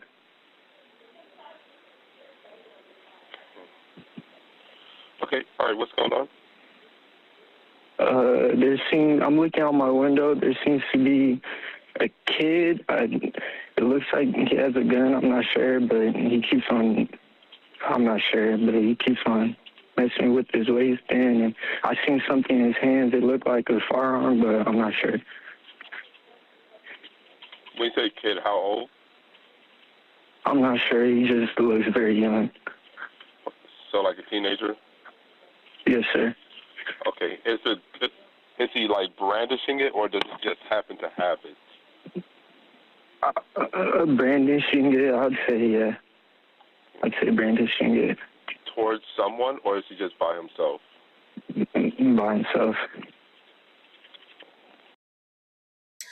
Officer Jake Pitcher's body cam video was also released, and we want to warn you what we're about to show you is disturbing. We're going to give you a few moments to turn away, and then we are going to take this body cam from that evening.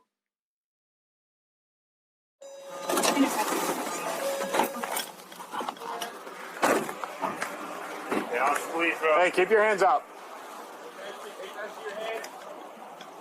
What's going on, bro? You all right? You doing all right?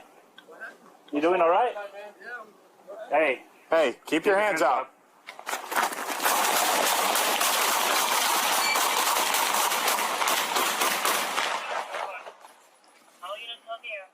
Hey, check your... Hey, cruise. Move. Hey, watch the truck behind us. I'm reloading. Hey, cover! Okay. Stop moving! Stop moving! All right, so here's a part of the official statement from the Austin Police Department about the incident. Officers attempted to de-escalate the encounter by directing Mr. Williams to keep his hands up. Mr. Williams lifted his shirt and reached for his waistband. At 4:02 a.m., Officer Jake Pitcher, Officer Alexis Cruz, and Officer Avery Zuki discharged their firearms, striking Mr. Williams. Officers secured the scene while conducting a systematic search to ensure there were no additional suspects or threats, and then began providing medical aid. Austin Travis County Emergency Medical Services later arrived on the scene and continued life-saving measures. Despite those efforts, Mr. Williams was pronounced deceased at 4:25 a.m. Now, protesters are demanding accountability and prosecution for officers involved in Anthony's killing. Here we have another investigation statement. APD will conduct 2 concurrent investigations in this incident. A criminal investigation conducted by the APD Special Investigations Unit in conjunction with the Travis County District Attorney's Office, and the administrative investigation conducted by the APD Internal Affairs Unit with oversight from the Austin Police. Oversight, transparency, and accountability are key elements needed to serve and build relationships within this Austin community. Below is the chain of events that related to this critical incident that will help you understand what took place. As noted above, the details provided here are preliminary, as we are very early in the investigation. Williams allegedly called police to report a young man brandishing a gun. Officers responded just after 4 a.m. Friday and fired dozens of rounds into Williams after he lifted up his shirt. Williams was unarmed, carrying only water and a bottle.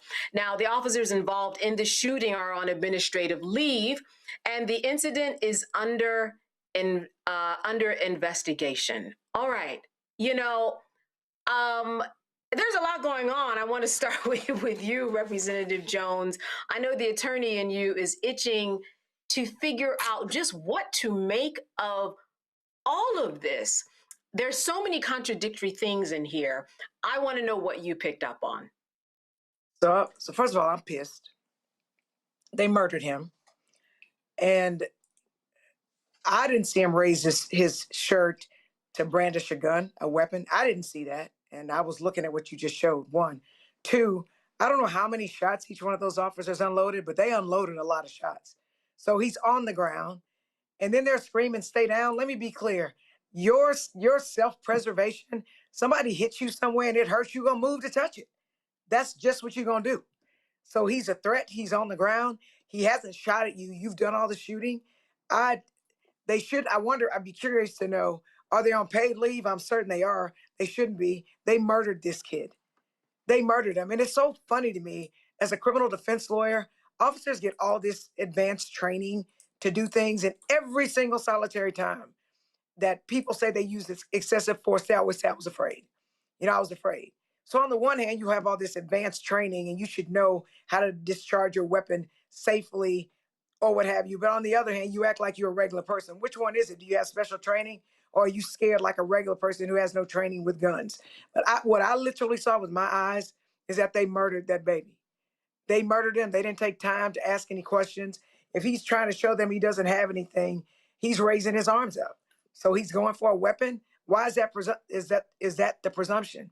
But what I'm certain of is if he were white, it wouldn't have gone down like that. He'd still be alive. They'd have been talking to him. They'd have called his parents, or they tried to help him get home, or they'd have called someplace if they thought that he was suicidal. He wouldn't have been dead, and he wouldn't have had all those bullets in him. So the people in Austin are rightfully protesting.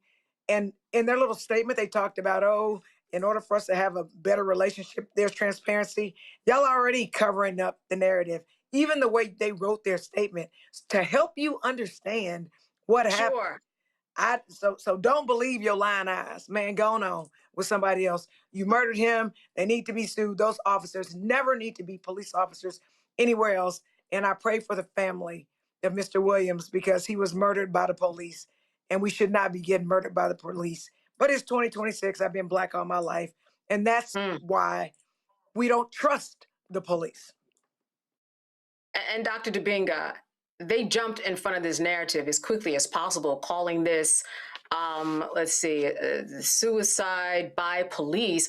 First of all, how interesting that they would think that a young man would think this through, and that, it's really an indictment on the police that a young man would be able to say, allegedly, suicide by police, because I know they'll kill me.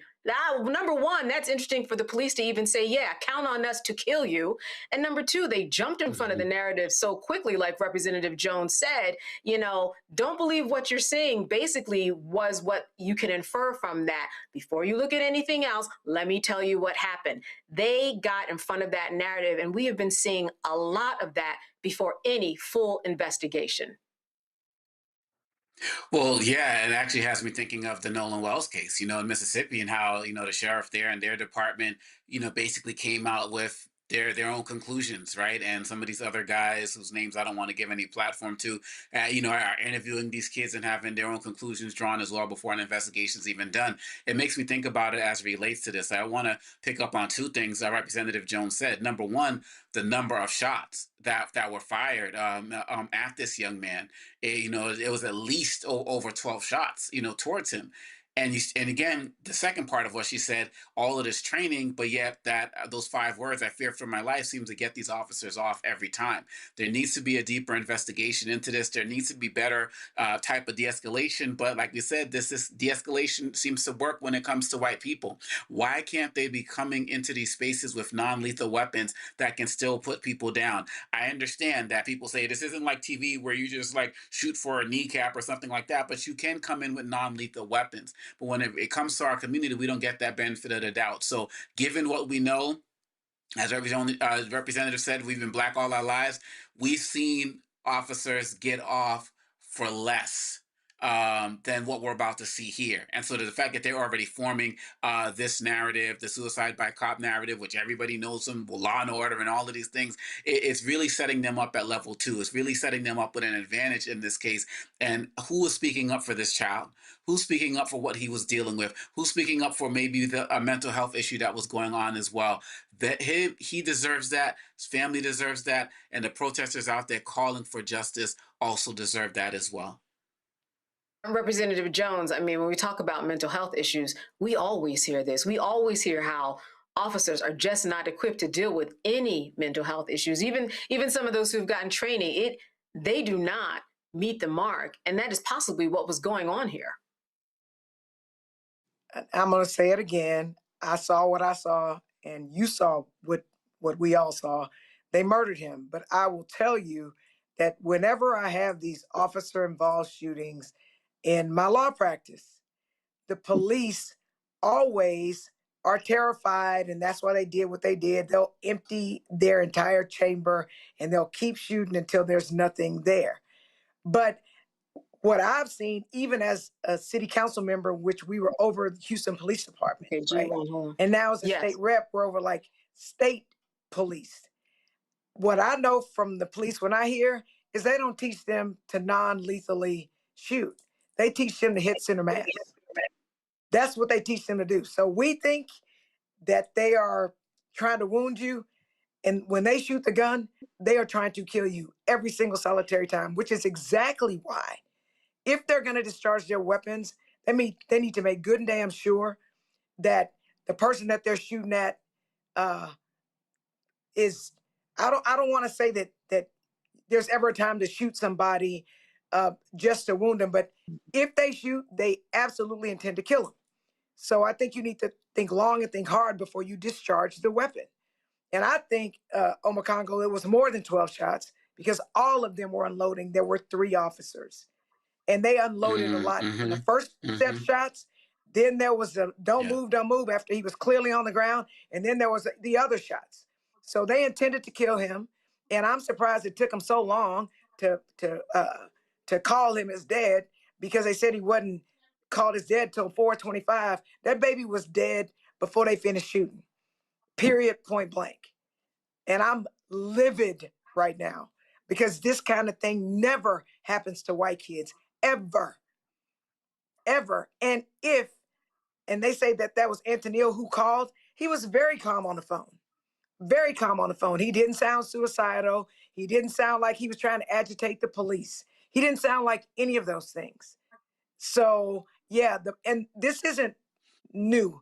The police always jump in front of these officer-involved shootings and try to make the person who got killed, who was murdered by them, the villain some kind of way. Either they show pictures of them looking, their worst pictures that they ever took in their life, or in his case, because they couldn't say he was angry because of the call he made before, now it was suicide by cop. So they find these narratives, and they cannot pee on us and tell us it's raining. They can't do it. And I'm so angry right now. I don't know what to do. I'm so angry right now. I'm just so angry. All right, well, as we get more details of this story, we will be covering it here on Roland Martin Unfiltered. Let's talk and move on about Black August. A lot of people haven't heard of Black August. Have you? If you have not, you're not unlike a lot of people. Black August is an annual commemoration dedicated to remembering Black political prisoners and the struggles for Black freedom in the United States. Organizations such as the Movement for Black Lives and Black August are launching Black August sessions. This month-long cultural initiative highlights Black resistance against racial, colonial, and imperialist oppression. And to tell us more, Movement for Black Lives, Rukia Lumumba, the executive director of the People's Advocacy Institute, joins us now. Thank you so much for being with us today. Having me. And all right, Yes. Can you all hear me okay? Yes, we can hear you okay. Listen, for people, and I just read an introduction, obviously, but I would love to hear in your own words how you ideally want to see Black August be celebrated, recognized as people around the world, and try to understand what this is about. It would be remiss of me if I did not start by just acknowledging the very important segment you just shared around the baby, the teenager in Austin, Anthony Williams II. All right, you know what? I'm going to jump in a little bit. Your audio is breaking up a little bit, so technical issues. If you give us just a moment here, as you continue to tell us about Black August, give me an indication back in the control room as to whether or not we are there or not. Okay. All right. We don't have her yet. I think it's very interesting, Dr. Dibinga, as we get her just briefly, that we have this Black August. I'm sure you've heard of it. A lot of people have not, but we've heard about Black History Month. So, how do you make sense of the two of those? We have different holidays, throughout the year that honor much of America's heritage as relates to white people. And so I feel like it's very important that, we can have a lot of diversity in what we do as well. As Black History Month, MLK Day, Juneteenth. I mean, these are all different types of opportunities to honor us. And I believe, from what I understand about Black August, started, in the early 70s after, two Black prisoners were killed within weeks of each other.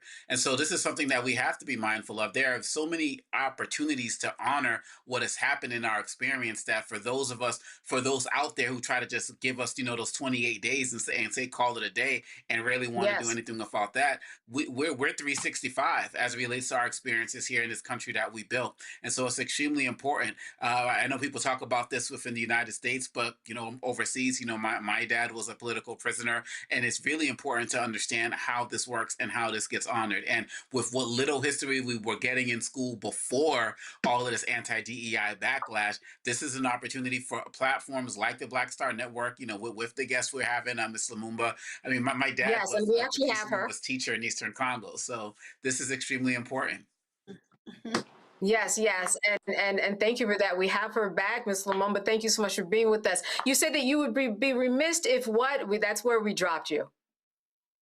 Yeah, if I just didn't start by just acknowledging Anthony Williams II and his killing in Austin. So just want to start by that. And this is why Black August is so important.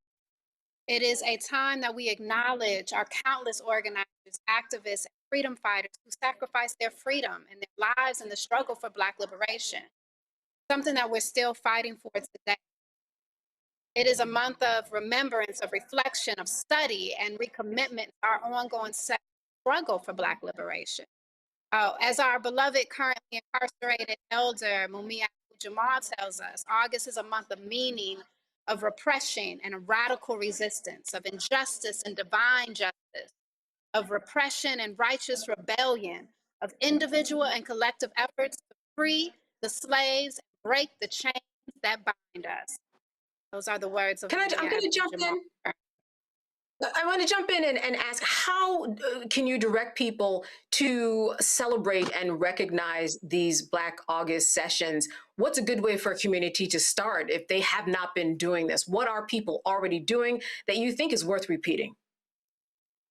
Yeah, one, you study. August is about study. It's about training. It's about fasting, and it's about fighting. And so we study during this month, study about our history, all of the great struggles and the great victories that we've had in August, but also all of the great hardships that we've had. It's a great time to study. And so if you go to m4bl.org, you can see a list of resources for our Black August resources. It's about training. It's time for us, we have to be healthy. We have to exercise. We have to be ready at any time. What they say, we have to stay ready so we don't have to get ready. And it's also about fasting. Fasting is important. It's about discipline, the ability to discipline our minds, our bodies, our souls. So whether it's fasting from sunup to sundown or giving up something like sweets or choosing to only eat at certain times of the day, it's about that discipline, exercising that discipline. And then it's also about fighting, continuing to fight for our justice, for our people, and for a liberated and a better world, right? And so that's what Black August is about. Yeah, and we've run out of time, but I just want to highlight again Black resistance against racial, colonial, and imperialist oppression. I want to thank you so much for giving us an idea and filling in the blanks for a lot of people who don't know what Black August is all about. Thank you so much for being with us, and good seeing you. Thank you. Appreciate it. Absolutely. All right. Let's go to a commercial break. You are watching Roland Martin Unfiltered here on the Black Star Network. We have another guest for you. Stay with us. It's a good one. All right, folks, let me get personal for a second. My mom had questions about her Medicare, so she called Chapter, a Medicare advisory company, and she texted me right after saying it's a great benefit. It was easy. A real person walked her through the whole thing, and now she understands better what's going on. But it's not just her. A woman in Yonkers wrote in saying the process was so simple, the enrollment was easy, and she was so glad she called. Then there's Marilyn, 90 years old, in Florida, living on Social Security. Her premium climbed every single year north of $400 a month for coverage she could barely afford anymore. So what does she do? She called Chapter. They found her the same top-tier coverage for hundreds of dollars less. 90 years old, and finally somebody in her corner. I hear stories like that again and again from our community. The Medicare system was not built to work for you. Too much fine print, too many plans. Yet Chapter's advisors are independent and honest, the only Medicare advisors that compare every plan nationwide. They're focused on one thing, what actually works for you. If you're already in the right plan, they'll tell you. No games. People who switched with Chapter saved an average of $1,100 a year. All it takes is 20 minutes.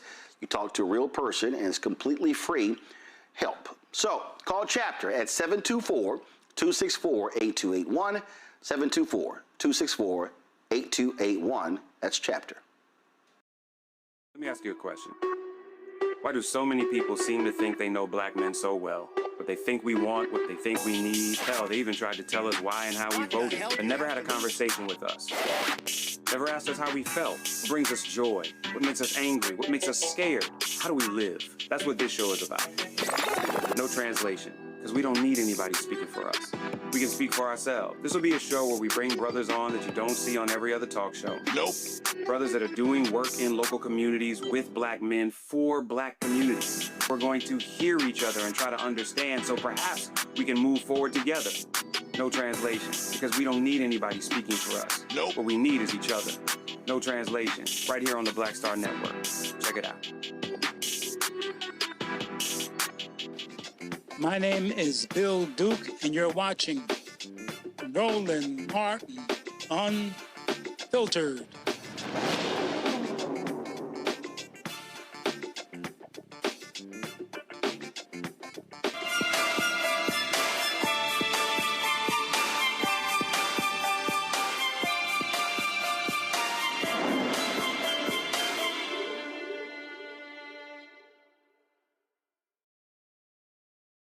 women nationwide are increasingly delaying motherhood into their 40s to focus on career and personal goals, achieve financial stability, and wait for the right partner. Now, according to the CDC's National Vital Statistics reports, birth rates are rising for women aged 40 to 44 in the U.S. About 12.5 per 1,000 women are conceiving. Though it may not be too old to have a baby, it might be harder to conceive, stay pregnant, and deliver without complication. And joining us now to discuss all of this is OBGYN Dr. Rashonda Mitchell. Thank you, Dr. Mitchell, for being with us today. Listen, a lot of people are thinking about having children, even within my friend group, or even adopting babies, right? Because sometimes that's the option. But what are your thoughts about, the right way to approach this? Because when you are in your 40s, it's very difficult to have a baby. So what are the questions that you should be asking yourself to say, this is the right decision for me? Right. So thank you. First, thank you for having me. I really appreciate it, being on here to discuss such an important topic. But I think there are some questions that we should ask ourselves if we are choosing to have children after the age of 40. And I think we should reframe it as not a delay, but we're choosing to have children after the age of 40. And some questions that you really want to ask yourself is, what is my current health status? Because your future really matters when you take a look at everything, such as we age, we are more prone to chronic diseases such as heart disease, diabetes, obesity. And so we want to make sure that we're in the best health condition that we can go into, because pregnancy is not benign, okay? It is a wonderful experience. However, it does put a little extra stress on the body. So from a medical perspective, I would definitely say you want to make sure that your health is in top tier shape. Second thing is to look forward to is, what is your support system going to look like as you choose to have or start your family later in life? Because there will be many of us at this time that you're going to cross paths of, if you have parents, you're going to be taking care of aging parents, as well as, taking care of your new baby and establishing your new family. So there will be that extra needed support. And so I know a lot of us have great girlfriends that we talk about having as support. So I think that is a wonderful thing. And the third and final thing is making sure that you develop a wonderful team to help you bring this beautiful bundle of joy into this world, because not only during the pregnancy, but in the postpartum and in the first couple of years of life, that's finding a doctor that you have a great relationship with, having a doula or a midwife or and other healthcare professionals that will support you through the journey and make sure that you see the end of it, and both of you all are healthy at the end. If this was the 1980s, 90s, people would not be talking about it in this light. What changed over the years? Was it culturally? Was it health-wise, that maybe we are healthier in some ways? What do you think has changed? A number of things that has contributed to it. One, we know that Black women have delayed fertility for years now because they wanted to establish themselves professionally and make sure that they were able to take care of their family. And so, one, the ability for women to take care of themselves and their family has definitely increased. We know that Black women are amongst some of the most educated people in this nation, as well as some of the top earners in their household. And two, let's not forget technology.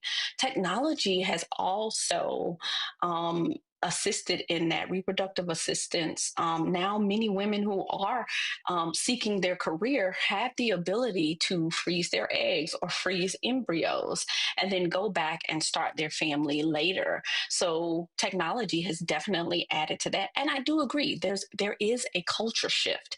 I just had the wonderful privilege of assisting in the birth of one of what I call my mature mamas, who is over the age of 45, bring her child into this world. And one of the things that she said is, I grew up with the idea that I must have a two household parent household. And with that idea, I had delayed having a child because I wasn't married then. But then she said my mind started to shift once I became a little bit more financially stable and knew that I could support the child and also build a support system, both male and female, to support this new bundle of joy that I would be welcoming into my life. So it is more of a choice that women are making these decisions after the age of 40, which I think is wonderful. But I do think there are some considerations that we should look at when we're doing this. Yes. One of the considerations in terms of, being healthy, what do you see? Is there a thread that Black women, from the studies that kind of have, or something that they generally go through that overall also keeps them back in terms of just health? What health-wise makes a woman really not a good candidate, or something that they need to correct before they get pregnant? So I'm a maternal fetal medicine physician. So I deal with high risk pregnancies. This is what I do. And these are the numbers and the things that keep me up at night. And so like in 2004, the maternal death rate for Black women over the age of 40 was 148 per 100,000, where for white counterparts, that number was only 59 per 100,000. Now you have the same biology, the same time, age, but there are other things that play into it. And we know that racism is one. We know, and the system as a whole, but also we have to think about our starting health at 40. Some of the things and risk factors is that we need to look at obesity. We know that obesity can contribute to things like diabetes. We know that if you come into pregnancy with these things, that you are increased risk of having a poor perinatal outcome. You have to worry about preeclampsia. We know that's elevated blood pressures in pregnancy, gestational diabetes from being overweight. And let's not forget that as we age, you do have an increased risk of having a child with a chromosomal abnormality. Now, that doesn't mean it's the end all be all. We have tests for that. And the second part about that is that we know people with trisomy 21, also known as Down syndrome, are living healthy lives and going on to, have children themselves. So I think, medicine overall is evolving. So things that I would say really make a difference is managing your weight, managing your blood pressure, because cardiovascular disease is one of the leading causes of maternal morbidity and mortality in the United States. So managing those things, and diabetes or any other chronic conditions such as thyroid disease and things like that, making sure that, or autoimmune disorders such as lupus, which is very common in our community, making sure those are well controlled before we step into motherhood at that time. All right. Well, as we close, quick question, and that is this. For someone who might be watching, and let's say they're 47 years old, and they are in good health, what do they do right now to prepare? I would imagine it's a little different than someone who's 28 years old, or does it change much? Yeah, so, I would say see a fertility specialist right away. Do not delay. Some of us, we delay because we don't want to accept some of the realities and some of the difficulties associated with childbirth or becoming pregnant at such a late age. And so, overall, I think, of course, society, we need to, shift so that women can have their children at a younger age, but that's a whole nother topic. And then one of the things that I would say is like Black women, we are having babies at 40, not because we ran out of time. It's just that, we're having them because we finally have time to have them. And our job in medicine is really to make sure that the decision doesn't cost them their lives. And so right now, I would really encourage them to go see a fertility specialist, also known as a reproductive endocrinologist. Go see their OBGYN and build your team. You need somebody on your team like me, like a maternal fetal medicine physician who understands some of the risk factors that are associated with it. And also be honest with yourself. You may not be the candidate for the at-home birth because of some of the comorbidities associated with it. And if this is your last time at giving motherhood a chance, then you want to make sure that you optimize the outcome. And so being available for both, having medical care available for both you and your child is important and essential in that. Making sure you have a doula, make sure you have whether it's your partner or whether you have your family members there to support you in this journey is really important, because mental health is also plays an essential role in maternal morbidity and mortality. So the trend is to stay strong. We're going to work with you all to decrease this maternal morbidity and mortality disparity. And, those would be the things that I would really encourage them. Build your network, and we are here for you in this community. Come and see us. All right. As you said, Black women choosing to have babies at a later date. Dr. Rashonda Mitchell, thank you for being with us today and catching us up on everything that we need to know for women who are going down this lane. Good to see you and good to have you. All right. Thank you for having me. All right. I also want to thank our guests, Dr. Makongo Dibinga, A. Scott Bolden, and Representative Jolanda Jones. Thank you for being with us today. And thank you for being with us here on the Roland Martin Network, here on Roland Martin Unfiltered. As always, good filling in for Roland. Good to see all the comments come in. And I will see you next time on the Roland Martin Network.